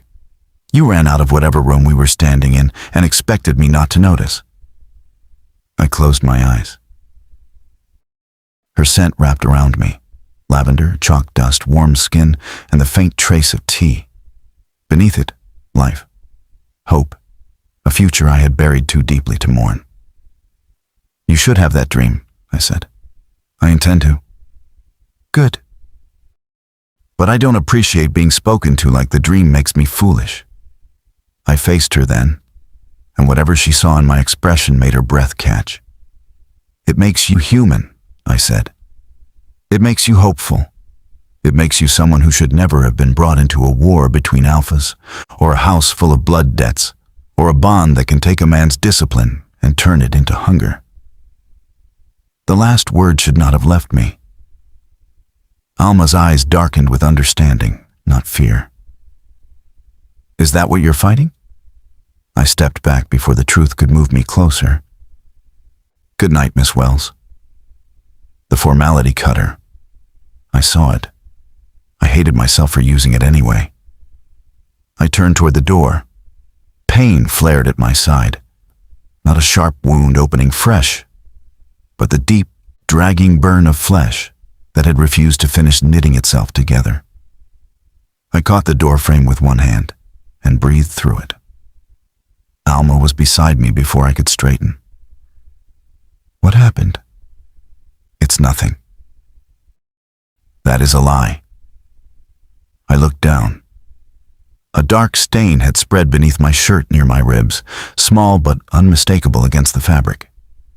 The sparring earlier must have torn it open again, or the run, or simply the act of existing inside a body that no longer obeyed its own nature. Alma's gaze fixed on the blood, then lifted slowly to my face. How long have you had that? Alma, how long? I said nothing. Her expression changed as pieces arranged themselves behind her eyes. Dr. Brooks's explanation, Daniel's worry, the questions she had already asked about healing.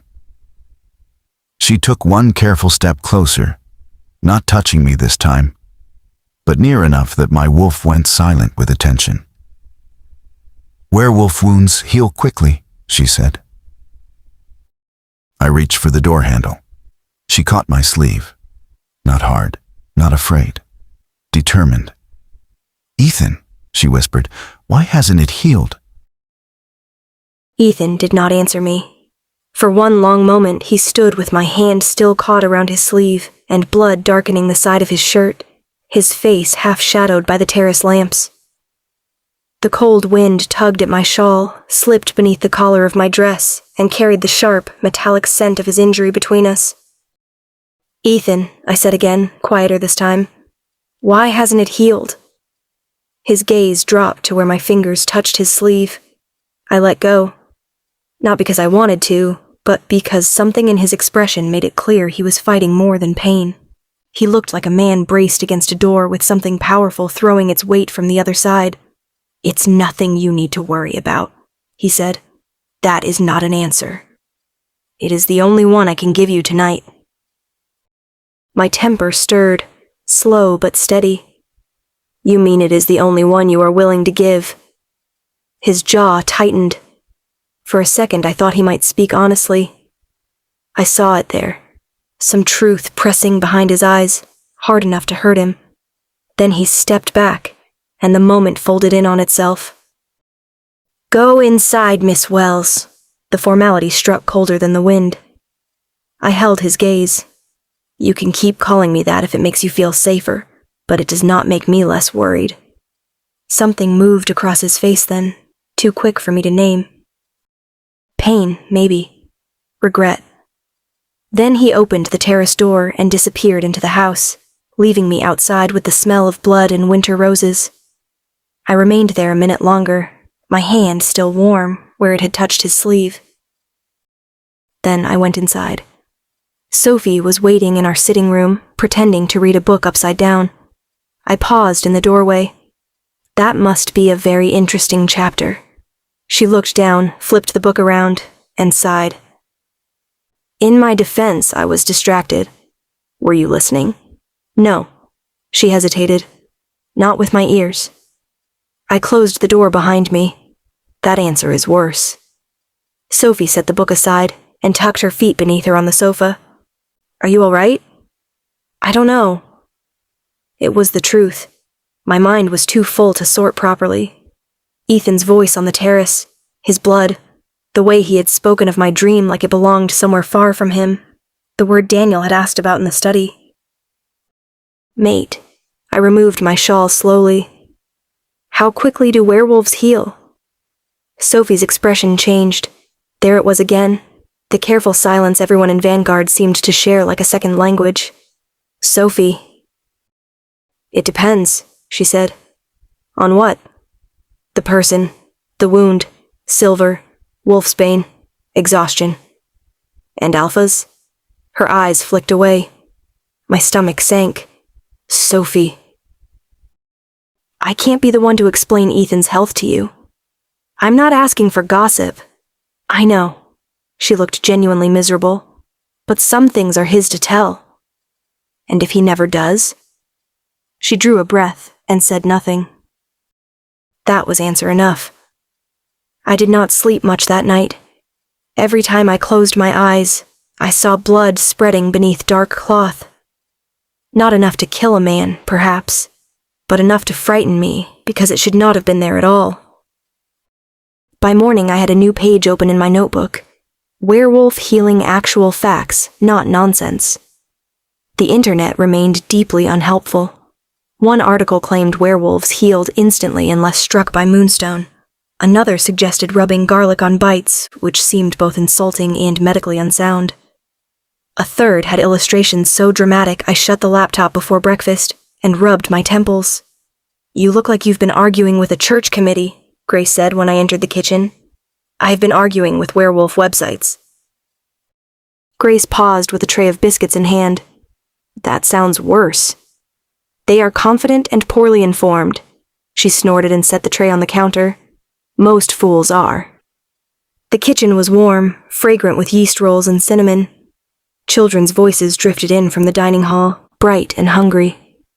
Normally the sound eased me into the day. This morning I searched the room before I meant to. Grace noticed.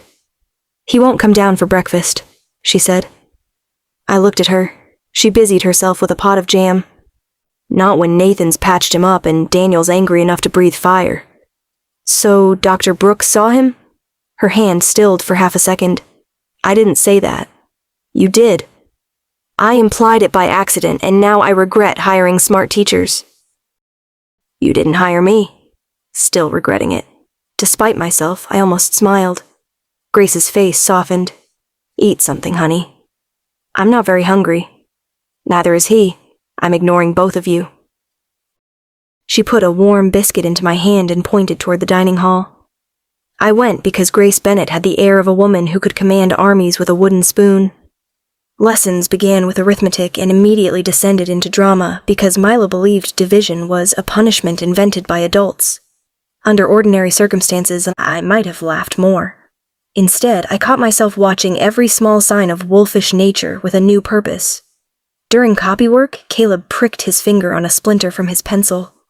Ow, he muttered, more offended than hurt. I reached for the clean cloth in my desk drawer. Let me see. It's fine, Miss Wells. Humor me. He held out his hand. A bead of blood welled at the tip of his finger. Tiny. Bright. I folded the cloth around it and asked him to press gently. By the time I checked again, the cut had already closed. I stared. Caleb grinned. Told you. How long did that take? He shrugged. Little cuts don't count. Tessa leaned over from the next desk. Last month I fell out of the apple tree and my arm fixed before supper.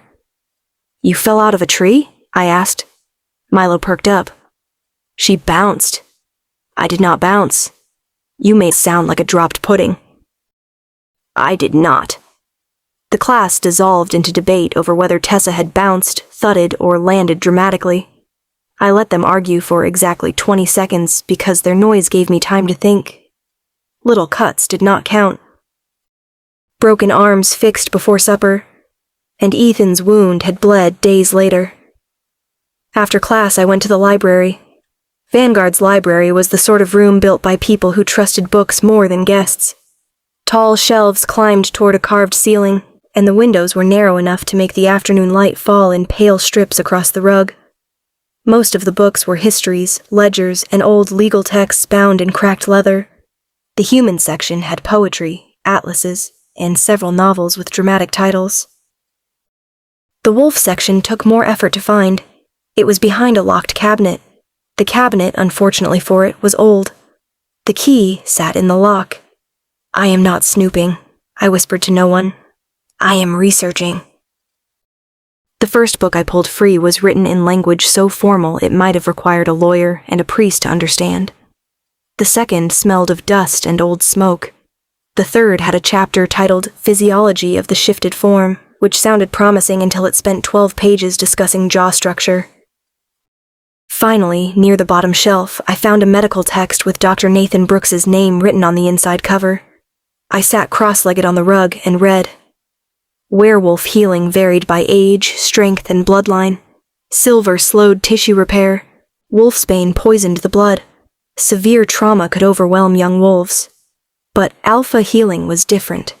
An alpha's wolf drew not only from the body, but from the bond between alpha and pack.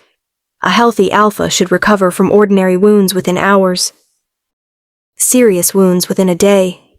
Repeated failure to heal suggested poisoning, curse damage, severed pack bonds, extreme depletion, or rejection of the wolf's natural instincts. I read the last line twice, then a third time. The library door opened. I nearly dropped the book. Daniel stood in the doorway. His eyes took in the open cabinet, the books around me, and the medical text in my lap.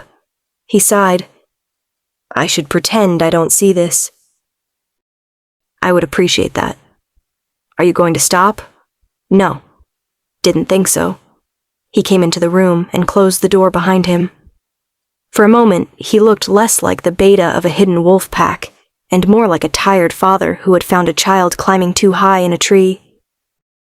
"Alma," he said gently, "be careful where you push. I am trying to understand why your alpha is bleeding when every book in this room says he shouldn't be." Daniel's face changed at that. Not surprise. Grief. The sight of it made my throat tighten. "How long?" I asked. He rubbed a hand over his beard. "Nathan should answer medical questions." "Everyone keeps saying someone else should answer." "Because the truth is ugly." "I can handle ugly." "I know."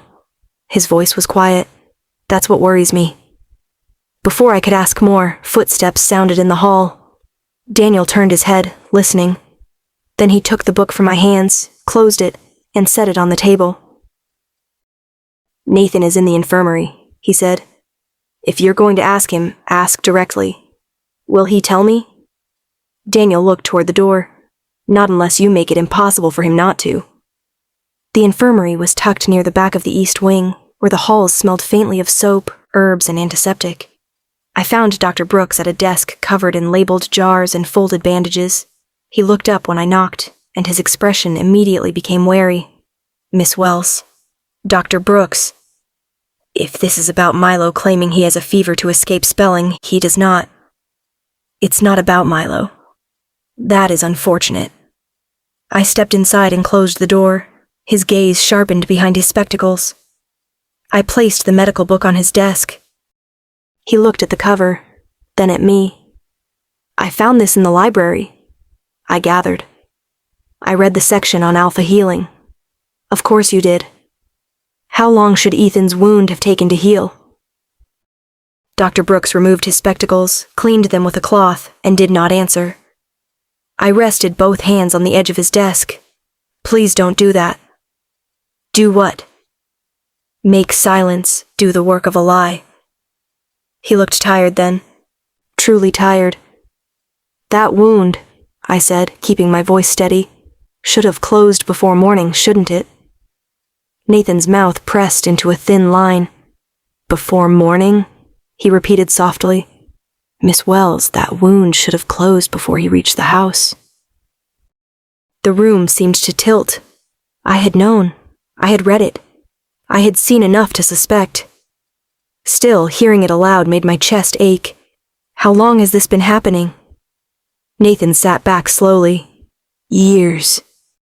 The word landed heavily. Years? I whispered. Not every wound. Not at first. He set his spectacles on the desk. Small injuries still heal. Surface cuts, bruises, strain. But deeper wounds linger. Each time longer than the last. Why? His eyes flicked toward the door as if Ethan might appear by force of will alone. Old injuries, he said. Too many battles. Too little rest. Silver exposure from past attacks. The burden of holding this pack together through loss, hunger, fear, and children who arrive half-feral from ruined territories. His voice roughened. And because Ethan has spent decades denying the strongest part of himself. His wolf. Nathan nodded once. I thought of Ethan's face on the terrace, the way he had stepped back from me as though wanting me was a crime. What happens if it continues? Nathan's fingers curled around the cloth in his hand. Dr. Brooks. He looked at me then, and all the careful professionalism fell away. If Ethan's wolf does not fully awaken soon, he said, the alpha may never recover. The infirmary went very quiet after that. Outside the narrow window, the afternoon had turned silver with cold. Bare branches scratched lightly against the glass, and somewhere down the corridor, a child laughed, bright and careless, as though the world had not just shifted under my feet. I kept both hands on the edge of Dr. Brooks's desk. What does fully awaken mean? I asked. He looked down at the medical book between us. It means his wolf has to stop being treated like an enemy. By whom? His silence answered before he did. By Ethan, I whispered. Dr. Brooks put his spectacles back on, slower than necessary. An alpha is not like other wolves. He can endure more, heal faster, carry heavier strain, but he is not endless. No creature is. Ethan has spent years forcing himself past every limit, because Vanguard needed him to. And now? Now his body is collecting the debt. The words sat cold in my stomach. I thought of Ethan on the terrace, one hand braced on the doorframe, blood spreading beneath his shirt, while he still tried to tell me it was nothing. I thought of the children who looked at him like he hung the moon by hand every evening. I thought of the empty plates I had seen carried back to the kitchen lately, scraped too clean. What can be done today? I asked. Dr. Brooks blinked. Today? Yes, not someday. Not when his wolf decides to cooperate. Today. His expression softened, but not with amusement. More like he was watching someone step into a storm without a proper coat. Rest, he said. Food, less stress, fewer injuries. That sounds reasonable. It would be if we were speaking about anyone but Ethan Woods. I straightened. Then we will have to be unreasonable. For the first time since I entered, Doctor. Brooks almost smiled, but it faded quickly. Miss Wells, he said, you need to understand something. Ethan will not accept help easily. Not from Daniel, not from Grace. Certainly not from someone he believes he should be protecting. Then I suppose he and I are going to disagree. I suspect you may. I picked up my notebook from where I had set it beside the medical text and tucked it against my chest. Thank you for telling me the truth. I told you part of it. I paused at the door. He did not look away. Be careful with the rest. The corridor felt colder than it had earlier. By the time I reached the schoolroom, lessons were nearly over. Sophie had taken over reading practice, and Milo was standing dramatically near the blackboard, with one hand over his heart. Miss Sophie, he announced, I cannot possibly read another sentence. My brain has turned into gravy. Then stir it and keep going, Sophie replied. A few children giggled. When I stepped inside, every head turned. Miss Wells, Tessa called. The warmth in their voices nearly undid me. I smiled because they deserved that from me. I leave for 1 hour and come back to find gravy brains. What happened here? Milo happened, Sophie said. That explains very little and also everything. The children laughed, and the sound filled the room, bouncing off the old plaster walls and tall windows. I took my place near the desk, but as Sophie continued the lesson, I saw the classroom differently. Not less lovingly. More clearly. The primers were worn soft at the corners. Several children shared one slate between two. Caleb's pencil was sharpened down, so far his fingers nearly touched the tip when he wrote. Near the back row, little Anna had wrapped string around the sole of her shoe to keep it from gaping open. I had noticed these things before in pieces. Now they lined themselves up like evidence. After class, while the children raced toward supper, I stayed behind and opened the supply cupboard. 3 sticks of chalk. 6 pencils. 2 bottles of ink. 1 nearly dry. A stack of paper so thin I could count each sheet without touching it. Sophie came to stand beside me. "You're making that face." "What face?" "The one you make before you ask a question nobody wants to answer." I closed the cupboard door gently. "How bad is it?" She leaned her shoulder against the wall. "The supplies?" "The money." Sophie's humor left her. She looked suddenly older than 23. "That bad," I said. She glanced toward the hall, making sure no children lingered. "Ethan doesn't like people talking about it." I'm beginning to learn there are many things Ethan doesn't like people talking about. That doesn't stop them from existing. "No," I said. "It does not." Supper confirmed what the cupboard had begun. Grace's stew was delicious, as always, full of herbs and warmth, but there was less meat in it than last week. The bread slices were thinner. Grace moved through the dining hall with her usual sharp affection, scolding children into eating vegetables and wiping spills with the corner of her apron, but I saw the tightness around her mouth when she counted bowls. After the meal, I followed her into the kitchen. She did not turn around when she spoke. "If you're about to ask me how much flour we have, I may lie. I was going to start with potatoes." Grace stopped beside the pantry door. I folded my hands in front of me. "But flour will do." She looked over her shoulder, eyes narrowed. "Who told you?" "No one had to.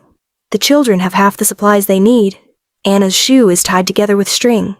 The stew was mostly carrots tonight, and you counted every bowl like numbers were chasing you." Grace's face changed, but she covered it quickly by reaching for a stack of plates. "This house has survived worse than thin stew." "That may be true. It should not make thin stew acceptable." She set the plates down harder than necessary. "Honey, acceptable has nothing to do with it." The kitchen's warmth pressed around us. Steam clouded the windows. Somewhere near the back door, a draft slipped under the frame and stirred the edge of a flour sack patched with careful stitches. I lowered my voice. "Let me help." Grace laughed once, but there was no humor in it. "With what? You going to charm the butcher into forgetting what we owe him?" "I'm from rural Kentucky. I have seen church ladies feed 80 people with 2 hams, a garden, and righteous stubbornness. Do not underestimate me." That earned a reluctant snort. Then Grace wiped her hands on her apron and looked at me for a long time. "He sold his watch last month," she said. My breath caught. "Ethan?" "To pay the grain supplier. It belonged to his father." Her mouth trembled once before she tightened it. "Before that, he sold the last of the horses that weren't needed for patrol. Before that, land. Before that, furniture from the West Wing nobody uses anymore." I stared at her.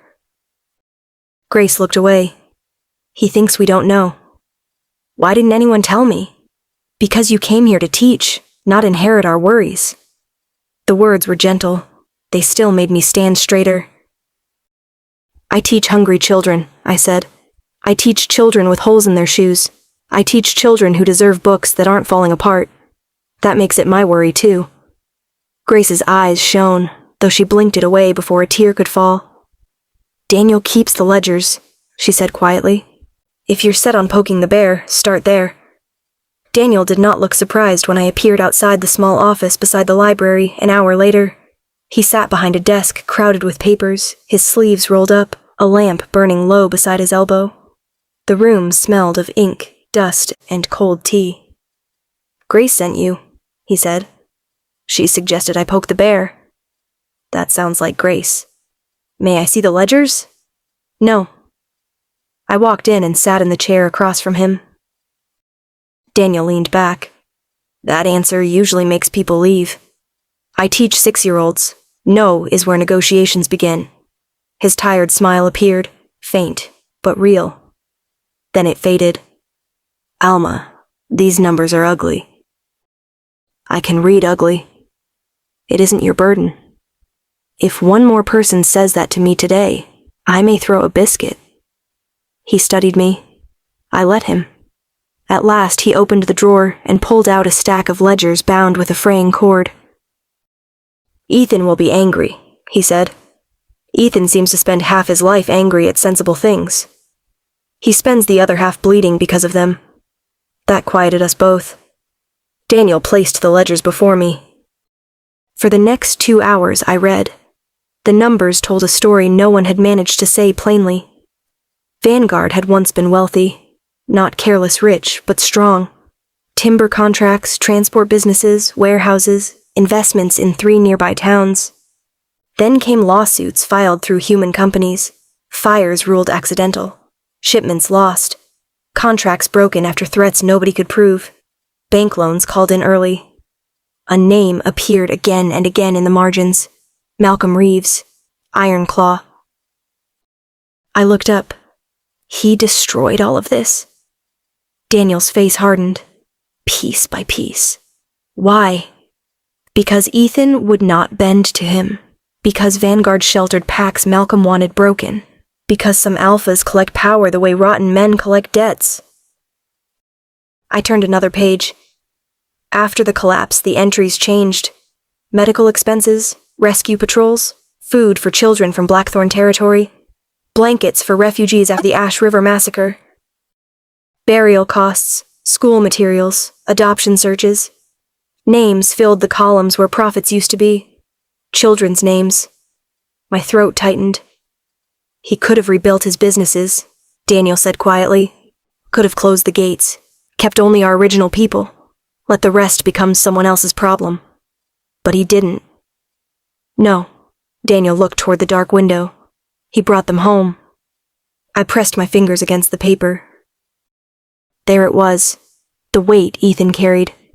Not a crown, not pride, lives, small shoes, empty bowls, bandages, nightmares, children learning to laugh again in rooms he could barely afford to heat. I took a clean sheet from the desk. Daniel watched me draw a line down the middle. What are you doing? Making a list. Of? Things pride is not allowed to ruin. He stared at me. On one side I wrote, immediate needs. On the other, possible income, chalk, shoes, mending cloth, roof repair, winter vegetables. Then, structured school records, donation letters, craft sales, garden expansion, tutoring services, discreet human partnerships, county surplus school supplies, church networks through grandma, preserves, carpentry items, soap, wool goods. Daniel leaned forward despite himself. Human partnerships? Humans give to children's homes. They give to schools. They give to anything with a letterhead and a sad enough paragraph if it arrives before Christmas. We can't expose the pack. We won't. As far as humans are concerned, this is a private rural children's estate with a very mysterious benefactor and a desperate need for pencils. The door opened. Ethan stood on the threshold. For a second, no one moved. His gaze went to the ledgers spread across the desk, then to the list beneath my hand. The room seemed to shrink around him. Daniel, he said. The single word held warning. Daniel sighed. She asked. Ethan's eyes shifted to me. Those records are private. So are bleeding wounds, apparently. Privacy is not fixing either problem. Daniel coughed into his fist, badly hiding something that might have been a laugh. Ethan did not look away from me. His face was stern, but there was exhaustion beneath it, and something else that made my chest ache. Embarrassment. He did not want me to see the ruin. I stood slowly. I am not here to pity you. I did not say you were. You were about to. His mouth closed. I took my list from the desk and held it between us. These children need supplies. Grace needs food she does not have to stretch until it squeaks. The roof near the west classroom leaks when it rains.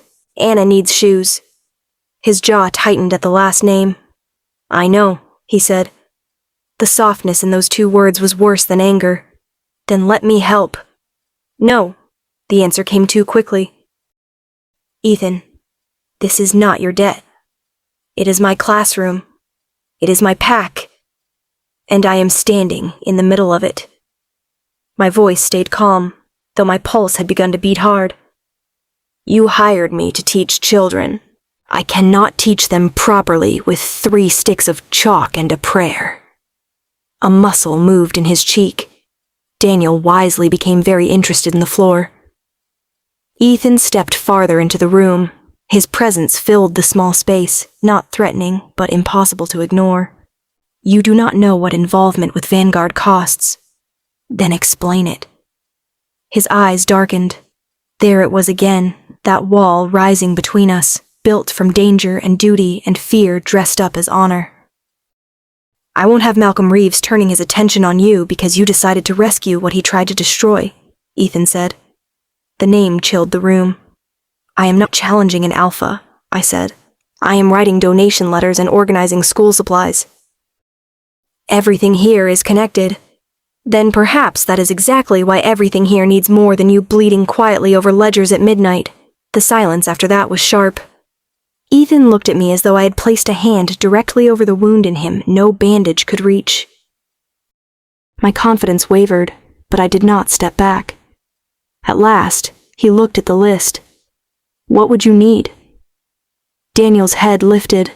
I kept my relief from showing too plainly.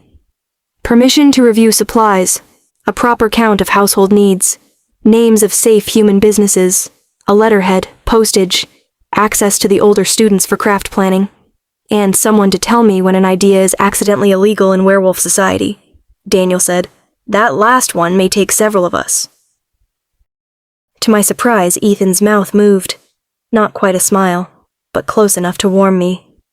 Fine, he said. You may make your lists. I was going to do that regardless. I suspected. His gaze held mine a moment longer than necessary. Something quiet passed between us. Gratitude, perhaps, though he was too stubborn to say it. Worry, too. And underneath that pull I still did not understand but could no longer pretend I did not feel. Then rapid footsteps sounded in the hall. The door opened again and one of the patrolmen stepped inside, breathing hard from running. Mud streaked his boots. A torn envelope was clutched in his hand. Alpha, he said. Ethan turned at once. The air changed with him. What is it? The patrolman's eyes flicked to me, then away. Ethan held out his hand. Give it to me. He read the message once, then again. Daniel took it from him, and the color drained from his expression. My skin prickled. What happened? No one answered. I stepped forward and looked down at the paper in Daniel's hand. The handwriting was rough, hurried, the ink smeared by damp fingers. Ironclaw scouts crossed near the North Ridge. Reeves has heard Woods is healing. He wants the human teacher watched. Below that, underlined twice, was my name, Alma Wells. For a moment, I saw nothing but her name. Alma Wells. The ink had bled where rain touched it, but those letters remained cruelly clear at the bottom of the page. My wolf rose so violently that the lamp flame bent. Daniel felt it. So did the patrolmen. Both lowered their heads before they seemed to realize they had done it. Alma did not. She stood beside the desk, one hand still resting near the list she had made. For school supplies and winter vegetables. Her warm brown eyes fixed on the note. Her face did not crumple. She did not step behind Daniel or look toward me for rescue. She read the message again. Then she looked at me. What does it mean that he wants me watched? It means you will not leave the house without an escort. The words came too quickly, too harsh. Her brows lifted. That was not an explanation. It was an order. That was clearer. Daniel made a low sound that might have been a warning or amusement. I ignored him. Alma folded her arms, not in defiance exactly, but in that quiet, immovable way she had, like a fence post driven deep into Kentucky earth. Am I in danger? I wanted to lie. It was a useless instinct. She would hear it. Worse, I would know I had given her false comfort because I could not bear the look in her eyes when she heard the truth. Yes, I said. The room changed around that single word. Alma's fingers tightened against her sleeves, but her voice remained steady. Then tell me how to be careful without locking me in a tower. You think I wouldn't? I think you would try. Daniel looked at the ceiling. I turned to him. Double patrols on the North Ridge. No child beyond the lamp line after dusk. I want scent checks at every gate, morning and night. Send word to the outer cabins. No one travels alone. He nodded, already moving. And Alma? I will follow reasonable precautions, she said before I finished. I will not become another burden for you to carry. Something hot and sharp moved under my ribs. That is not what you are. The admission left me before I could stop it. Alma's expression softened, just enough to make my wolf lean toward her. I stepped back. Distance, discipline, survival. Daniel, I said, walk her upstairs. I can walk myself upstairs. Humor him, Daniel said gently. He's one growl away from chewing the furniture. Alma glanced at me, and despite the fear that should have owned the room, the corner of her mouth twitched. Then she gathered her notebook, her impossible list, and the torn courage she seemed determined to wear like armor. At the door, she paused. Mr. Woods? I hated the distance of the name. I deserved it. Yes. If Malcolm Reeves wants me frightened, then he should have introduced himself before my grandmother taught Sunday school.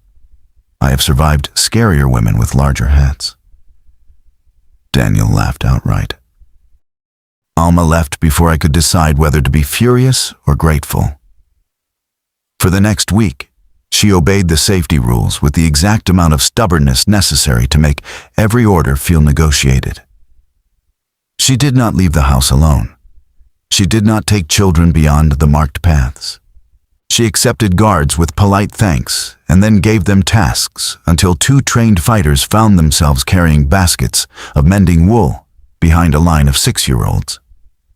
Vanguard changed around her anyway. At first, it was paper. Alma covered one wall of the schoolroom with schedules written in careful columns. Reading groups, arithmetic levels, older children assigned as helpers to younger ones, attendance records, supply requests, progress notes tied with bits of blue string because, as she told Sophie, if the world insists on being chaotic, I will at least label the chaos. Then came the letters. She wrote to small churches in Kentucky and Ohio, to retired teachers, to human businesses far enough from pack territory not to ask the wrong questions. She made the estate sound respectable, private, and desperately in need of pencils, without once mentioning claws, shifting, or the fact that half the children could hear a mouse sneeze through a wall. Grace read one of the letters, wiped her eyes with her apron, and snapped, "Needs more guilt." Alma revised it. Donations began with a box of used books, then 3 sacks of children's coats, then chalk, pencils, slates, thread, boots with scuffed toes but good soles, a carton of canned peaches that made the youngest children cheer as if gold had arrived. I watched from doorways more often than I should have. Alma moved through the estate like warmth given hands.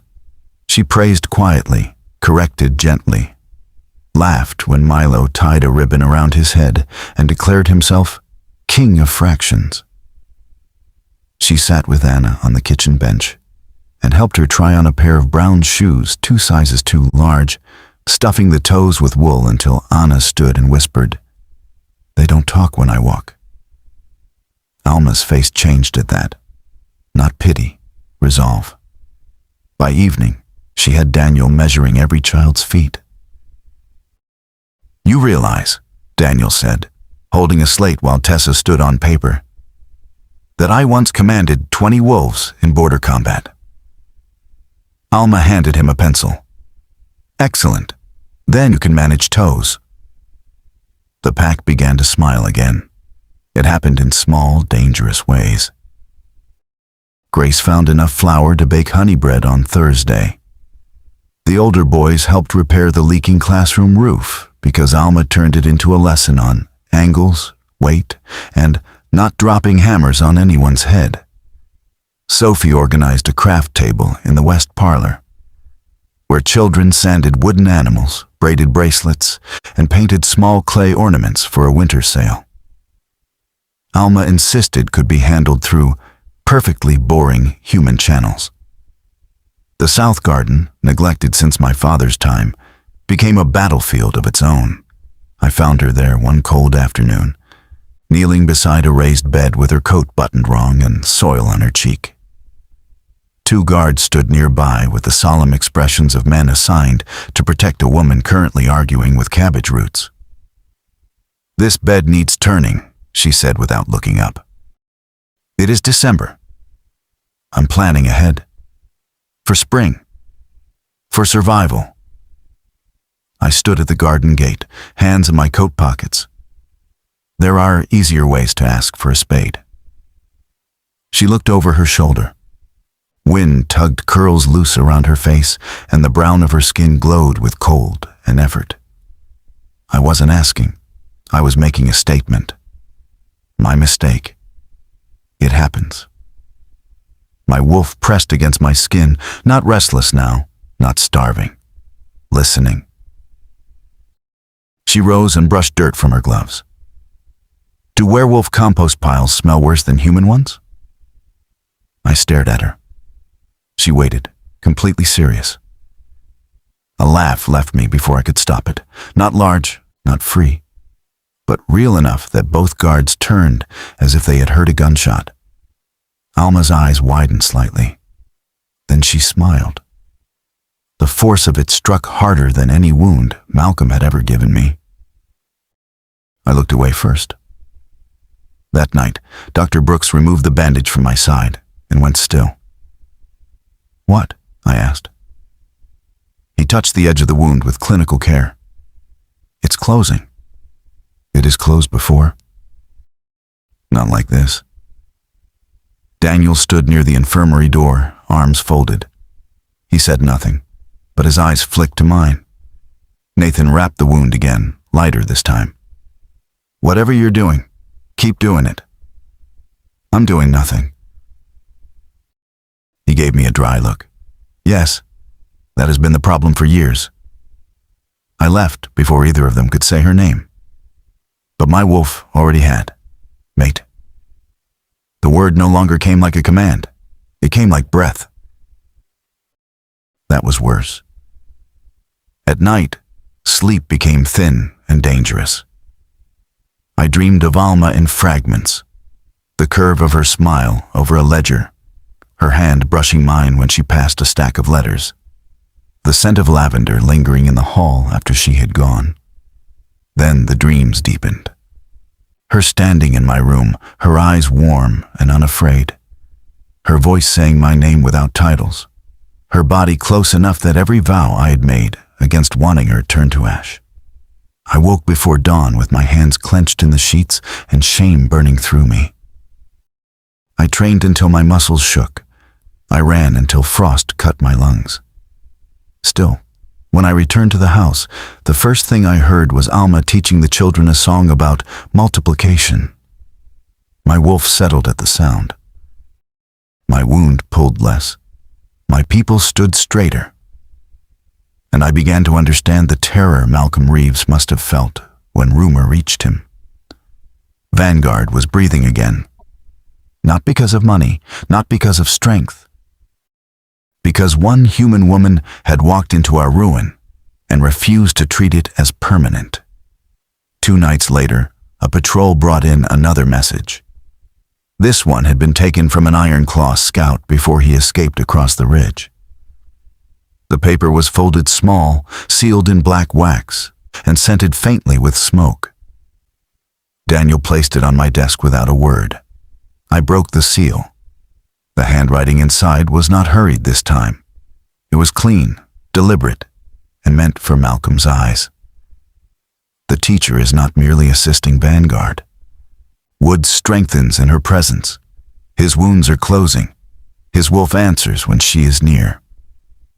My grip tightened until the paper tore at the edge. There was one final line beneath the rest. Confirm it to Alpha Reeves. Alma Wells is awakening Ethan Woods. The Iron Claw message stayed on my desk long after Daniel left. Alma Wells is awakening Ethan Woods. I should have burned it. Instead, I sat in the dark study with the paper beneath my hand and listened to Vanguard breathe. A month ago, the house had sounded tired to me. Old beams settling, children whispering through nightmares, guards moving with the weary patience of men who had learned not to expect morning to be kinder than night. Now everything was too sharp. I heard Grace bank the kitchen fires 2 floors below. Heard Sophie laugh softly in her room before catching herself. Heard the restless turning of children in their beds. Heard Daniel giving low orders near the east entrance. And, above all of it, I heard Alma. Not clearly, not words, just the quiet rhythm of her moving around her room. A drawer opening, a floorboard answering beneath her step, the soft scrape of a chair. My wolf pressed forward, alert and hungry. Mate. I closed my eyes. No. The word did nothing. It never did anymore. The wound in my side pulled, not with pain, but with a tight itch of healing skin. Nathan had removed the deeper stitches that morning, his mouth set in a grim line, because even he did not know whether to be relieved or afraid. Your wolf is answering, he had said. I know. You say that like it's a disease. I had looked away while he wrapped the bandage. It feels like one. Nathan had been quiet for a moment. Then he said, An awakened wolf is not the danger, Ethan. A starving one is. Now, in the study, I understood him more than I wanted to. For years, my wolf had been a buried thing. Wounded, silent, useful only when violence required him. I had kept him leashed because grief and rage had nearly ruined me once. And Vanguard could not survive an alpha who ruled by appetite. Then Alma Wells had walked through my doors with chalk on her sleeves and laughter in her mouth. And the dead parts of me had begun to move. I pushed away from the desk and crossed to the window. Photos Torontoin frost silvered the glass. Beyond it, the woods stood black against the winter sky, every branch outlined by moonlight. My reflection stared back at me. I looked stronger. That should have comforted me. It did not. Because Malcolm Reeves had seen the truth before I had fully admitted it to myself. Alma was not simply helping the estate. She was not merely feeding children, finding pencils, organizing ledgers, and making my people remember how to hope. She was reaching something in me I had sworn no one would ever touch. And my wolf wanted to answer with teeth, hands, breath, claim, mine. She is not mine, I said into the empty room. The wolf did not believe me. The next day I kept my distance and failed at it. Distance was easier when Alma had been only a teacher I should not watch. It became impossible once every part of Vanguard carried traces of her. The schoolroom smelled of ink, lemon polish, and her lavender soap. The kitchen held the sound of her voice as she helped Grace label donation jars. The west parlor had become a battlefield of children's crafts, twine, carved animals, and Alma's neat handwriting pinned to the wall. When I passed the open doorway, she looked up from a table covered in fabric scraps. "You are hovering again, Mr. Woods." 3 children turned at once to stare at me. "I was walking," I said. "You stopped." "So did you." "I was cutting ribbon." "Dangerous work." Her lips curved, not fully, just enough. The smallest smile, and my pulse shifted like I had stepped too close to a fire. She lowered the scissors. "Are you well?" The question was simple, gentle. I hated how badly I wanted to answer honestly. "Well enough." That is what people say when they are not well but do not wish to be bothered. I am always bothered. One of the boys, Milo, whispered loudly, "That is true." Alma gave him a look that should have wilted him. He grinned instead. I should have left. Instead, I stood there and watched her smooth a strip of blue ribbon beneath her thumb, the motion careful and patient. Her curls were pinned back loosely, though several had escaped around her temples. Warm brown skin, steady hands, eyes that saw too much and judged less than they should. She looked at me again, quieter this time. "If your wound hurts, you should tell Dr. Brooks." "It doesn't." "Good." It was a dismissal, but a kind one. I obeyed because staying would have been dangerous. By nightfall, my restraint had thinned to wire. Sleep made it worse. The dream began softly, which was the cruelest part. Alma was in the garden in spring, standing between rows of green shoots, sunlight caught in her curls. She turned when I said her name. Not Mr. Woods, not Alpha, Ethan. Then the dream shifted. She was closer, too close. Her hands on my chest, her mouth parted beneath mine, her body warm against me like she had chosen to be there. I woke with a violent breath. The room was dark, cold. My dick was hard beneath the sheet, my skin damp, my hands clenched so tightly the fabric had torn. Shame struck before the last edges of the dream faded. Damn it. I sat up and dragged both hands through my hair. My wolf paced beneath my skin. "Mate. She is not a remedy," I growled. "She is not a reward. Ours. No. Want." I shoved out of bed. The floor was cold beneath my feet. I pulled on loose black trousers and left my room before I could think better of it. The halls were silent, but silence no longer softened the world. Every scent, every pulse, every distant breath found me. I needed the woods. Cold air hit my bare chest when I stepped outside, hard enough to make my lungs ache. I welcomed it. Pain had always been useful. Pain had edges. Desire did not.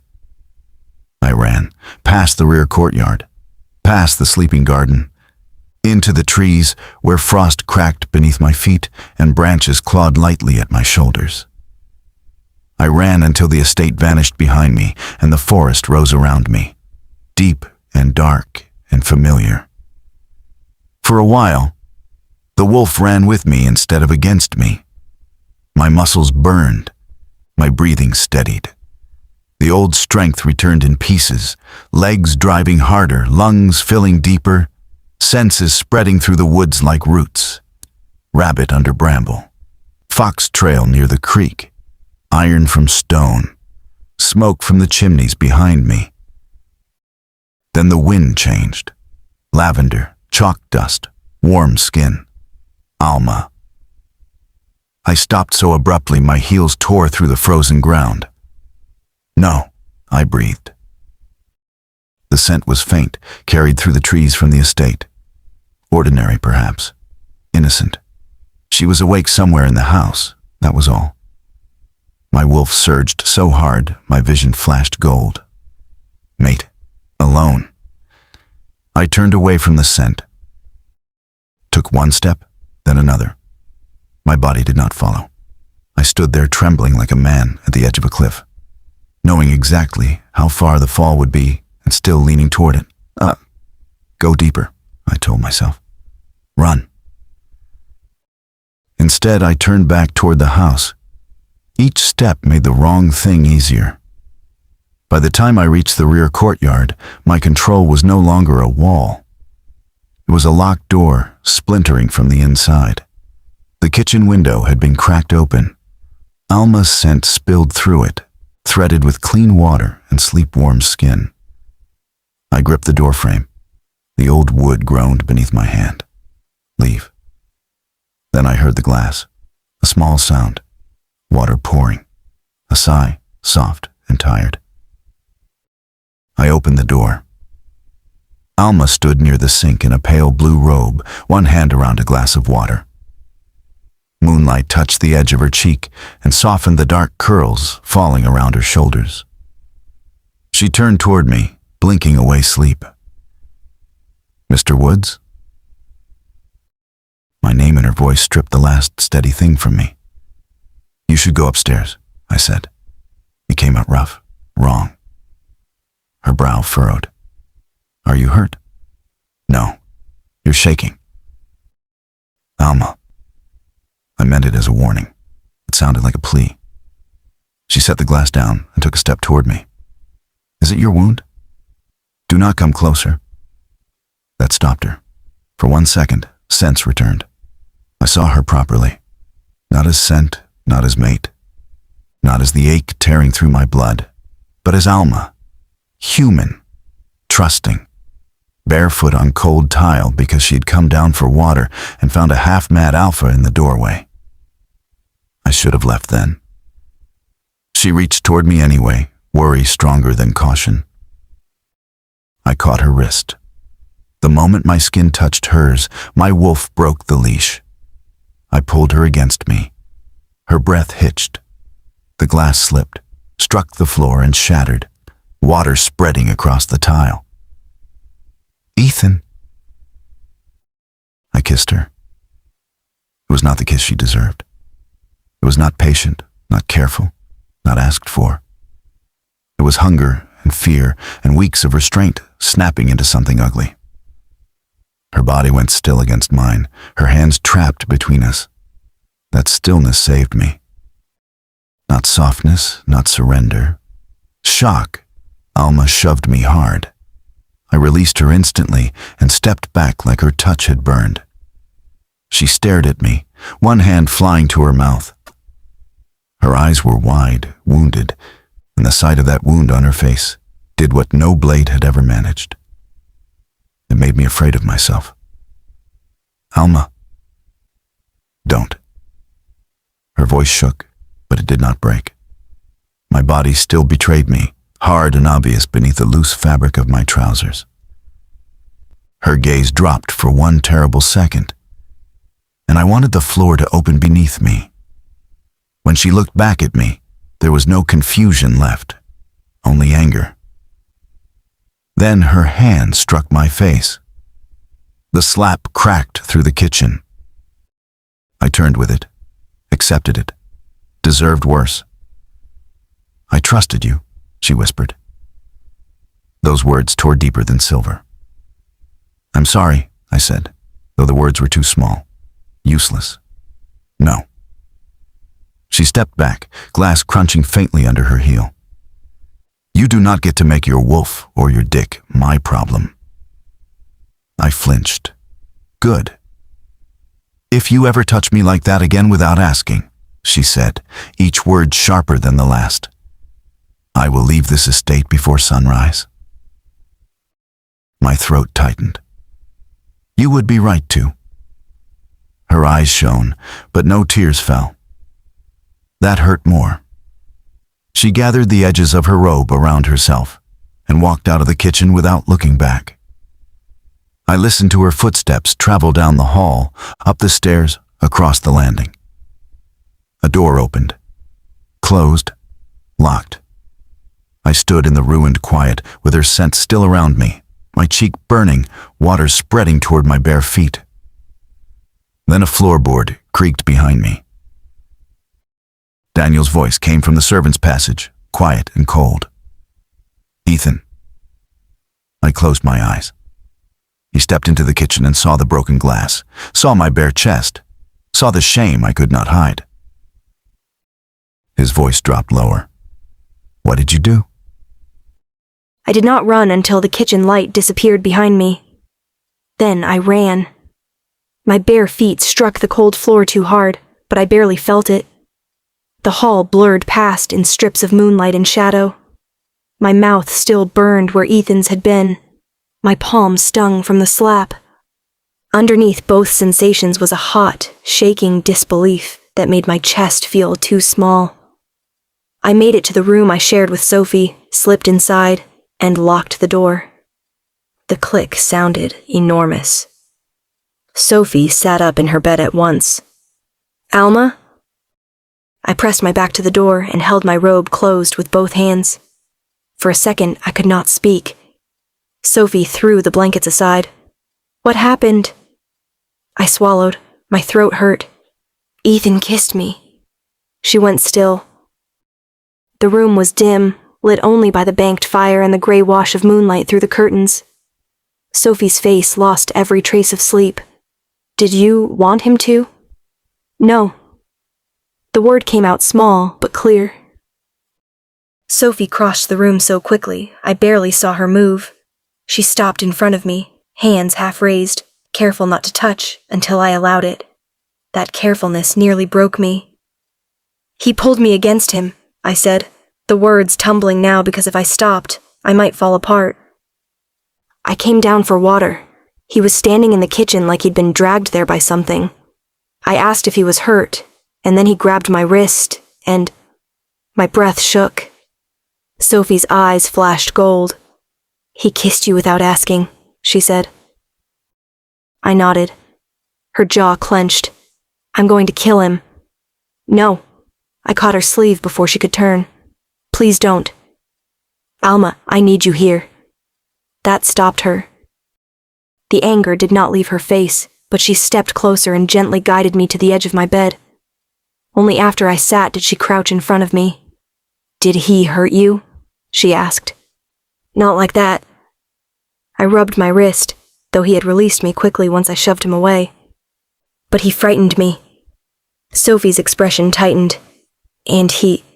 I looked toward the fire because saying it aloud made heat crawl up my neck. "His dick was hard." There. The word sat between us, plain and ugly and honest.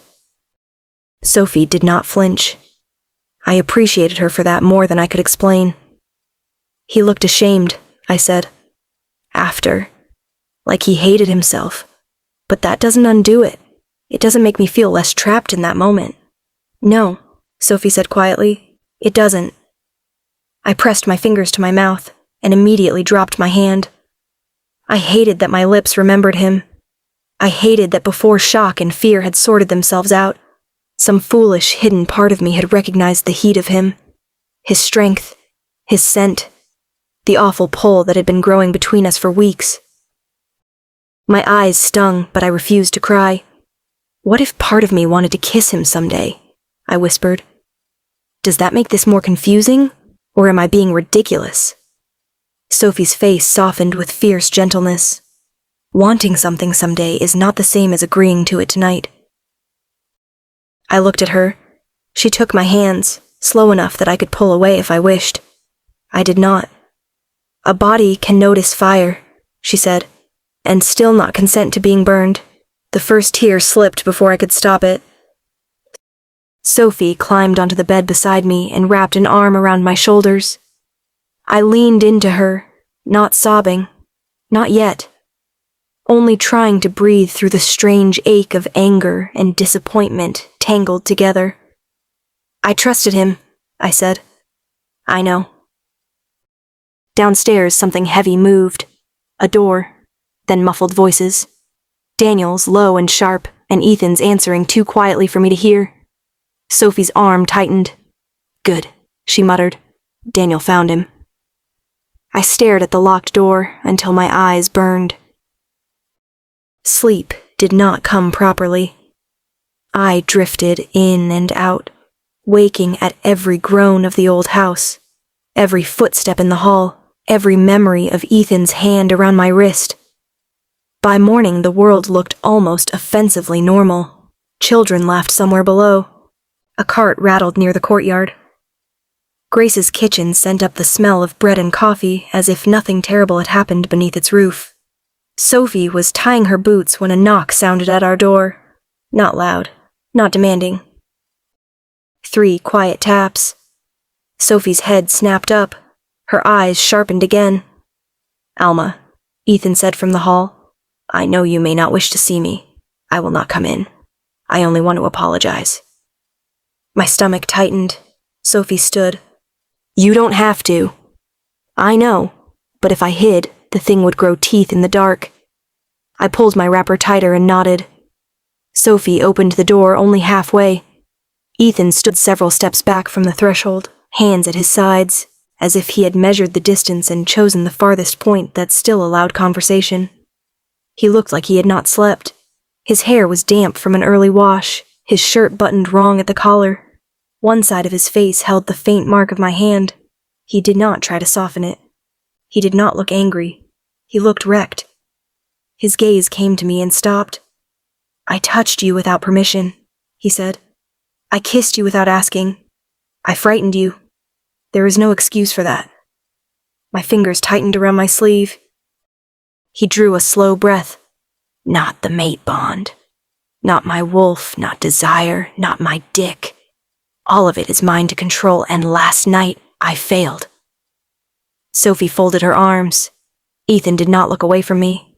"I am sorry, Alma." The apology landed quietly. No defense came with it.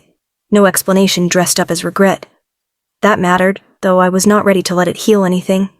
"If you want to leave Vanguard," he continued, "Daniel will take you wherever you wish to go. Your contract will be paid in full. You will have guards until you are safely home. No one will stop you." Something in my chest twisted. "Do you want me gone?" I asked. His answer came rough. "No." The honesty of it made the air tighten. He lowered his eyes. "But what I want is not the question." For a moment I saw the man from the terrace again, the one who carried too much and punished himself for wanting anything at all. I felt the pull toward him even now, and resented it. "I don't know what I want," I said. "Then you have time." "You don't get to wait like I owe you forgiveness." "I won't." Sophie stepped forward, her voice quiet enough to be dangerous. "If you hurt her again, alpha or not, I will make sure you regret it before the pack has a chance." Ethan bowed his head once. "Fair." Then he left. He did not look back. That should have made things easier. It did not. The day moved around me in pieces. I taught reading groups, corrected slates, helped Anna sound out winter. Smiled when Milo announced that subtraction was theft and should be investigated by proper authorities. The children did not know what had happened, but they sensed the change. Wolves, I was learning, noticed everything. Tessa kept glancing toward my face. Caleb sat closer than usual during arithmetic. At lunch, little Anna tucked one of her new wool-stuffed shoes against my skirt and stayed there like a guard dog in ribbons. Ethan stayed away. No hovering at the schoolroom door, no silent presence near the garden, no shadow at the far end of the dining hall. I had asked for space. He gave it. It felt less like victory than I expected. Late afternoon brought 3 sharp horn calls from the front gate. Every conversation in the schoolroom died at once. Sophie appeared in the doorway before I could ask. "Children inside. Windows latched." "What is it?" Her face had gone hard. "Ironclaw." The name moved through me like cold water. I helped herd the younger children toward the inner hall, while older students shuttered the windows with practiced efficiency. No one screamed. That frightened me more than panic would have. By the time I reached the main staircase, voices echoed from the entrance hall below. Ethan stood near the center of the marble floor, with Daniel at his right. Guards lined the walls. Grace hovered near the kitchen passage, one hand gripping a rolling pin like she intended to use it on the first fool who deserved it. And in front of them stood Malcolm Reeves. He wore a dark coat cut too finely for travel, and a smile polished smooth enough to hide a blade. His hair was neatly combed, his posture easy, his eyes light and watchful as they moved over Vanguard's cracked walls, worn rugs, and guarded faces. Then they found me. "Ah," he said softly, "the human teacher." Ethan's entire body changed. Not much, not enough for a stranger to name, but I saw it. So did Malcolm. "Miss Wells," Malcolm called, as if we were being introduced at church. "I've heard a great deal about you." "I cannot say the same," I replied, descending one step before Sophie caught my arm. Ethan's voice cut through the hall. "You do not speak to her." Malcolm's smile widened. "Still snarling at anything that comes too close, Woods?" I felt the words slide toward me, oily and deliberate. "Has he frightened you yet, Miss Wells?" Malcolm asked. "Men like Ethan call it control right up until the beast gets hungry." My fingers curled around the banister. "He does not need you to speak for him," I said. "And I do not need you to speak to me." For the first time, Malcolm's smile faltered. Then he took one step in my direction. Ethan growled. The sound rolled through the hall, deep enough to tremble in my bones. Every wolf present went still. Malcolm stopped. His eyes moved from Ethan to me, then back again. Slowly, with terrible delight, his expression changed. "Oh," he whispered. Daniel's hand went to the knife at his belt. Malcolm inhaled once, almost laughing. "No wonder," he said. "The little human teacher isn't just helping Vanguard." Ethan moved before I could blink, placing himself between Malcolm and the staircase, but Malcolm was already smiling at me over Ethan's shoulder. "She's your mate." The word did not echo through the entrance hall. It struck. Every wolf in the room reacted before any person did. Shoulders tightened, heads turned. Daniel's hand closed fully around the knife at his belt. Sophie's grip on my arm became firm enough to hold me in place if I tried to descend another step. Ethan stood at the foot of the staircase, his back to me, his body set like a wall. He did not deny it. That was how I knew. Malcolm Reeves smiled as if he had found a loose thread in a fine coat and meant to pull until the whole thing unraveled. "Oh," he said softly, looking past Ethan to me. "He didn't tell you." The hall seemed too large suddenly, too full of breathing, watching people. I kept my hand on the banister. "Mr. Reeves, I don't know what kind of manners Ironclaw teaches, but where I come from, a guest who arrives under another man's roof doesn't start by poking at private matters." His eyes brightened with amusement. "Private? My dear Miss Wells, nothing about an alpha's mate is private." Ethan's growl rolled low and deep. Malcolm's gaze slid to him. "Careful, Woods, you invited me to speak." "I allowed parley," Ethan said, "not insult." "And yet you've built a whole estate out of insult." Malcolm glanced around the worn rugs, repaired railings, and patched curtains. "Children taken from packs that should have been left to settle their own weakness, debts unpaid, old territories abandoned. You wear mercy like honor, but we both know it has made you poor." Grace muttered something from the kitchen passage that sounded very close to, "Keep talking, you long-faced bastard." Despite everything, my mouth almost twitched. Malcolm heard her. Of course he did. His smile thinned. Ethan did not move. "State your terms." "Simple," Malcolm said. "Stop interfering with Ironclaw movement along the eastern border. Release the 3 boys you took from Redwater bloodlines. Pay compensation for resources used on children who do not belong to Vanguard." The hall went colder. One of the older boys behind the inner door whimpered. I recognized the sound before I saw him through the crack. Caleb, small for 12, arms wrapped around 2 younger children. Ethan's voice became quiet. "No." "No negotiation?" "No," Malcolm sighed, as if disappointed by poor table manners. "You always were sentimental. And you always mistook cruelty for strength." For a heartbeat, the 2 men simply looked at each other. Then Malcolm turned his attention back to me. "Think carefully, Miss Wells. Wolves like Ethan speak softly when watched. But you've seen what lives under the skin, haven't you?" His gaze flicked briefly to my mouth, and heat rose in my face. Not embarrassment exactly, but anger at being red. Has he scared you yet? Sophie made a sound low in her throat. I lifted my chin. You are not concerned for me. No, Malcolm admitted, but I am very interested in you. Ethan took one step forward. The guards along the walls shifted with him. Malcolm laughed under his breath and raised both hands. Parley Woods, try to remember the old rules. Daniel's voice cut in, controlled and sharp. Parley ends at the gate. Walk there while you still have the privilege. For once, Malcolm did not argue. He gave a shallow bow to Ethan, then a deeper, mocking one toward me. Until next time, Miss Wells. I would say I'm looking forward to it, I replied, but my grandmother taught me lying was a sin. His smile vanished. That felt better than it should have. Daniel signaled 2 guards, and Malcolm was escorted out through the great doors. Cold air rushed in as they opened, carrying the scent of snow and horses, and something bitter beneath it. No one spoke until the doors closed again. Then every eye in the hall turned toward me. I looked at Ethan. He still had not turned around. Is it true? I asked. His shoulders lowered barely. Yes. The single word settled into the space between us.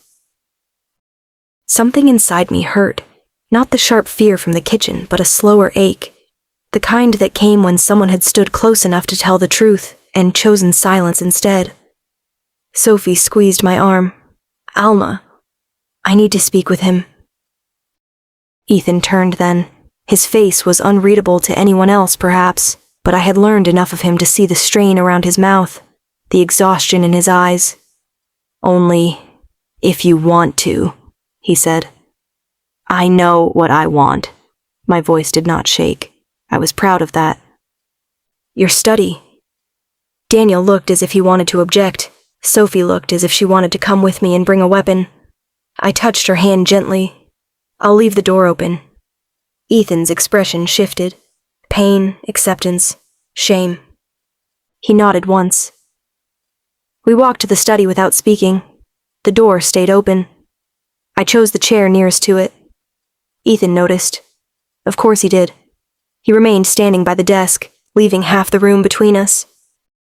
How long have you known? I asked. His jaw tightened. Since before you knew what we were. My fingers curled around the arms of the chair. That long? My wolf knew first. I fought it. That is not an answer that makes me feel better. I know. I studied him in the lamplight.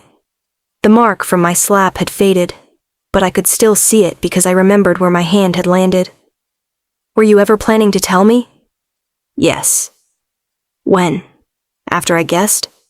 After Malcolm announced it in front of half the household? He flinched, and for a moment I was glad. Then I wasn't. I was afraid, he said. Of me? Of what wanting you made me. The room went very still. He looked down at his hands. They were large, scarred, held carefully at his sides, as if he did not trust them. I told myself distance was honorable, that if I kept the truth from you, you could still have the life you wanted. A human husband, children, peace, Kentucky. My life is not a parcel you get to redirect because you think you know the safest address. His eyes lifted. I leaned forward. I told you my dream because I trusted you with it, not because I was asking you to manage it. You're right. And this mate bond, what is it exactly? Not the pretty version, not the version people whisper around children. The truth. Ethan drew in a slow breath. For wolves, a mate is recognition, instinct, a bond that marks one person above all others. It can bring strength, balance. It can also bring hunger, possessiveness, and pain if the wolf is undisciplined. The bond made you kiss me. No. The answer came immediately, some tight knot in my chest loosened by a thread. My failure made me kiss you, he said. My wolf wanted you. My body wanted you. My dick was hard because I wanted you. But none of that gave me the right to put my hands on you. I held his gaze. Good. Because if you had blamed fate, I would have walked out. I know. Do I have a choice? Yes. Can I reject it? His throat moved. Yes. What happens to you if I do? Pain crossed his face so quickly he nearly hit it. That is not how you make this decision. What happens? My wolf would suffer. I would survive. Ethan. He looked away. I don't know. The honesty was terrible. I sat back slowly, staring at the worn edge of his desk, at the scratches carved into wood by years of use. So Malcolm was right about one thing. I matter to your strength. Yes. And you hid that too. Yes. My anger did not disappear. It settled into something heavier, more thoughtful. I thought of the children learning to read by candlelight, Grace stretching flour, Sophie laughing too loudly so no one would hear worry underneath, Daniel measuring tiny feet with the seriousness of a soldier, Ethan standing alone in doorways, bleeding under clean shirts. I thought of Kentucky, my grandmother's porch, the promise I had made. Then I thought of being kissed without choosing it. Both truths lived in me at once. If I stay, I said, it will not be because your wolf picked me. Ethan went utterly still. It will not be because Vanguard needs me. It will not be because you are wounded, or lonely, or because some bond says I belong anywhere. My voice softened, but it did not weaken. If I stay, Ethan Woods, it will be because I choose to, with my eyes open, and I can change my mind. Yes, he said, rough as gravel, you can. No more deciding for me. No. No touching unless I say yes. Never again. No secrets about things that concern my body, my safety, or my future. His answer was quiet. You have my word. I believed he meant it. Trust was another matter. The silence that followed did not feel empty. It felt like a bridge with half its boards missing, and both of us staring at the gap. After a while, Ethan said, May I come closer? My pulse jumped. He waited. That waiting mattered. Yes, I said. He moved slowly around the desk and stopped several feet away. May I take your hand? I looked at his hand, remembered it on my wrist, remembered it releasing me the second I shoved him, remembered it carrying children, lifting broken beams, trembling in the kitchen doorway. I placed my hand in his. His fingers closed gently, giving me every chance to pull away. Warmth moved through my palm, up my arm, steady and unsettling. His eyes darkened, but he did not tighten his grip. He simply stood there, breathing like restraint cost him something, and he would pay it anyway. This doesn't fix last night, I whispered. No. It doesn't mean I forgive everything. I know. I looked at his mouth. A mistake. Maybe not. Ask me, I said.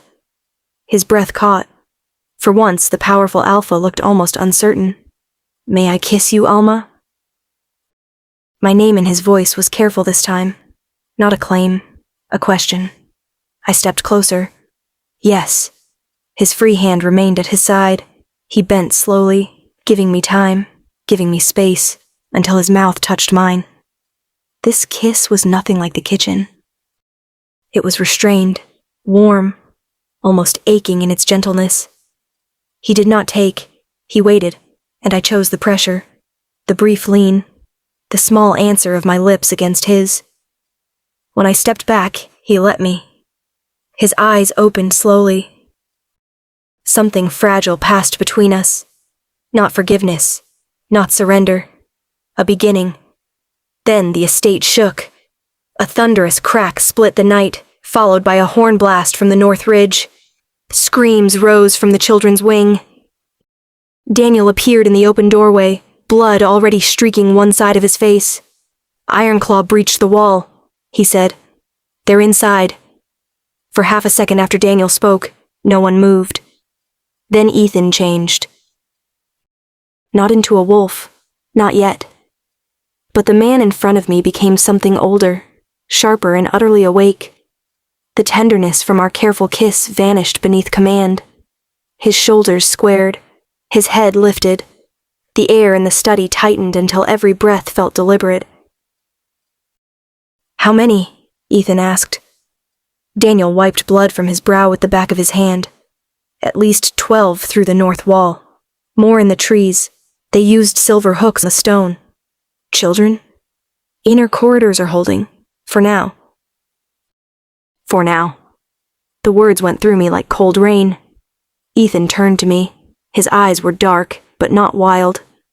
That mattered more than I could say. "Sophie will take you to the lower cellar," he said. "Grace knows the second door. Stay with the children." I was already going to.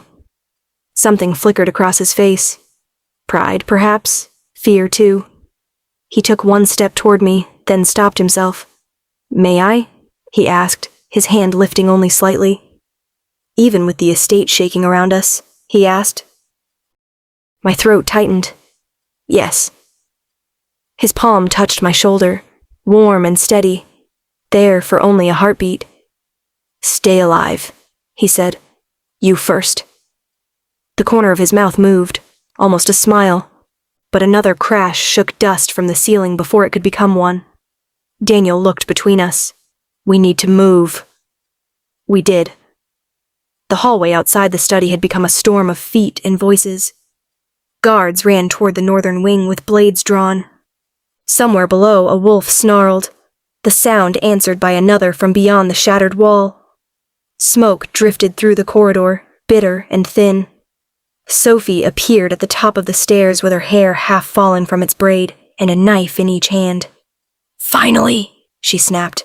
"I was about to come drag you both out." "Children," I said. Her expression changed at once. "Schoolroom first." We ran. I had never heard Vanguard like that. The old estate groaned under the weight of panic and battle. Horns sounded from different corners of the grounds. Glass broke somewhere far to our left. A child cried out, then another voice hushed them quickly. When we reached the schoolroom, nearly 40 children were crowded inside in nightclothes and mismatched sweaters, older ones shielding the younger without being told. Little Anna clutched her stuffed rabbit so tightly one ear had come loose. Milo stood on a chair with a ruler in his hand, as if he meant to duel the entire Ironclaw pack himself. "Miss Wells," Caleb called. "Everyone listen to me." My voice came out clearer than I felt. Teacher voice, Grandma would have called it. The tone that said tears could wait, and shoes went on now. Small children in the middle. Older children outside. Hands on shoulders. No running. No screaming unless you are on fire. Several frightened faces blinked at me. Milo lowered the ruler. "What if someone else is on fire? Then you may tell me in a reasonable tone." A nervous laugh moved through the room, fragile as paper but real. Grace burst in behind us carrying a lantern in one hand and a fireplace poker in the other. Her cheeks were flushed, her eyes bright with fury. "God help the first Ironclaw fool who comes near my babies," she said. Sophie pointed toward the rear passage. "Lower cellar. Now." We moved in a tight line. I counted under my breath as they passed me. 1, 2, 3. Soft curls, bare feet. Trembling hands. A boy carrying his little sister on his back. A girl with a bandage around one wrist from yesterday's kitchen accident.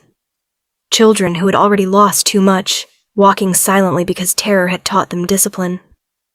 That nearly broke me. A crash exploded from the cross corridor. An Ironclaw wolf burst through the smoke, gray fur bristling, yellow teeth bared. The children froze. Sophie shoved me behind her. "Go!" Sophie. "Go, Alma." Then she shifted. Bones snapped, fabric tore.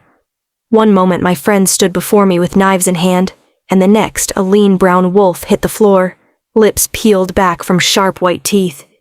She launched herself at the Ironclaw wolf with a snarl that shook the windows. Grace grabbed my sleeve. "No gawking at the miracle, honey. Move your feet." I moved. We reached the lower cellar through the old laundry passage. The door was thick oak banded with iron, tucked behind shelves of folded linens and cracked wash basins.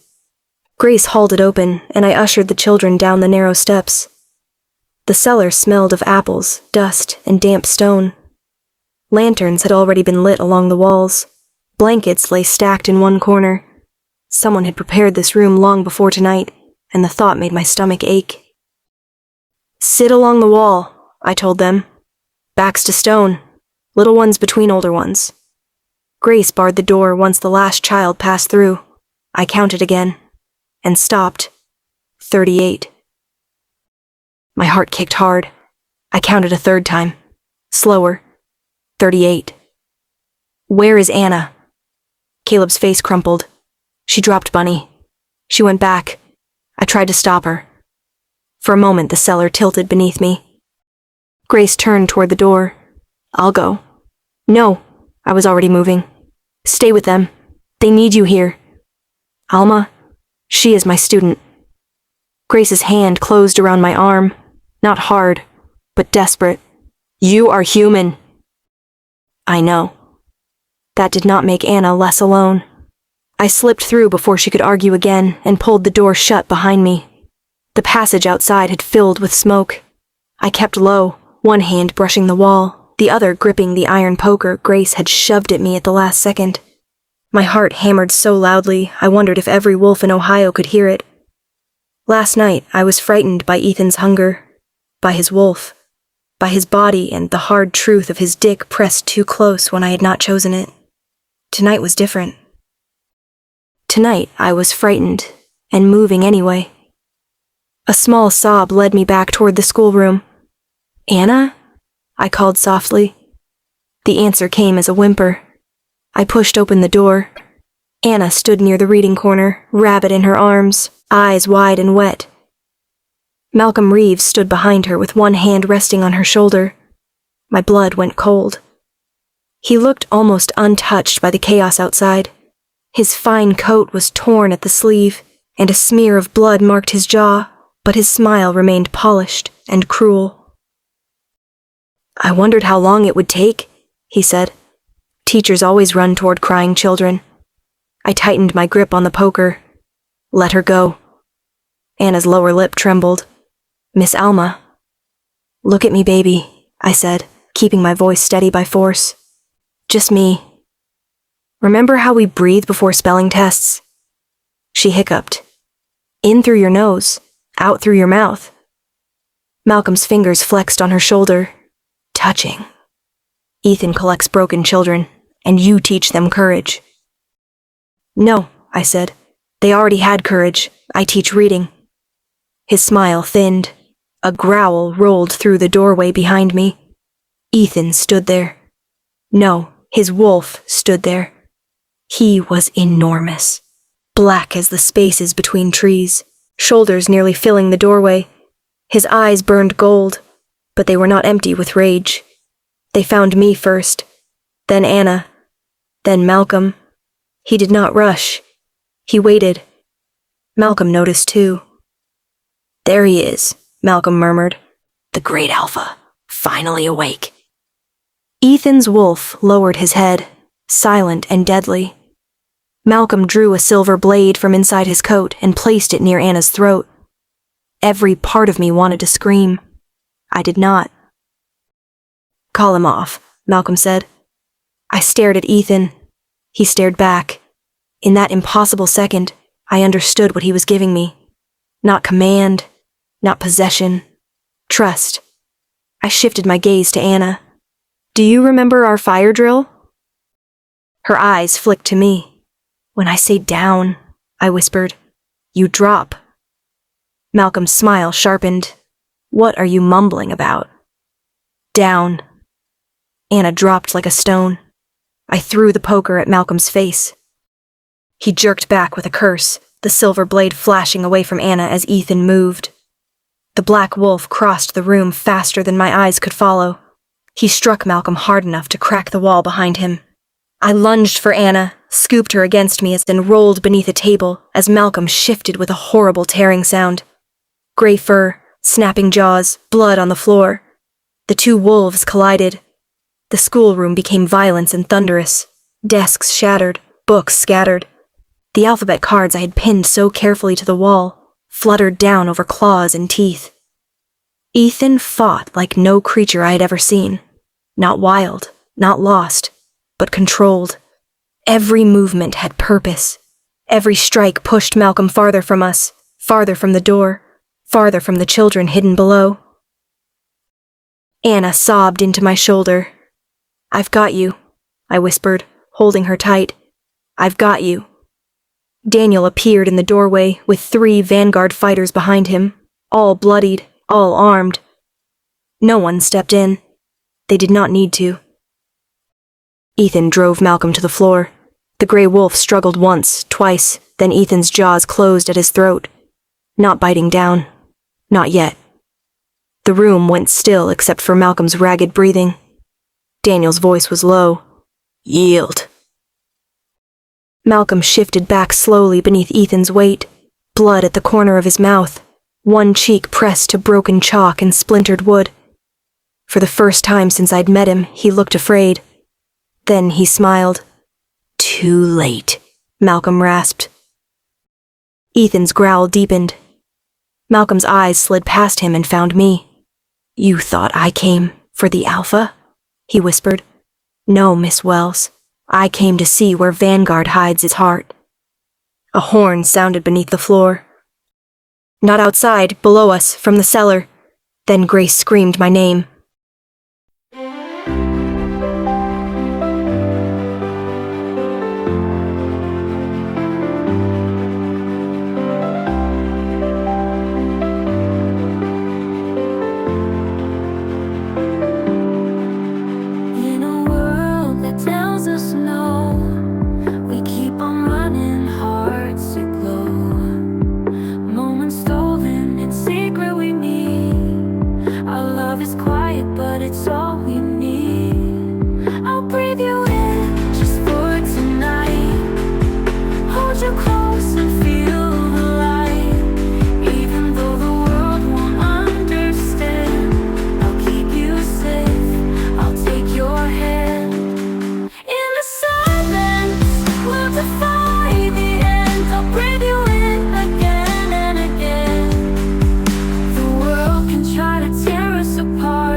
In the silence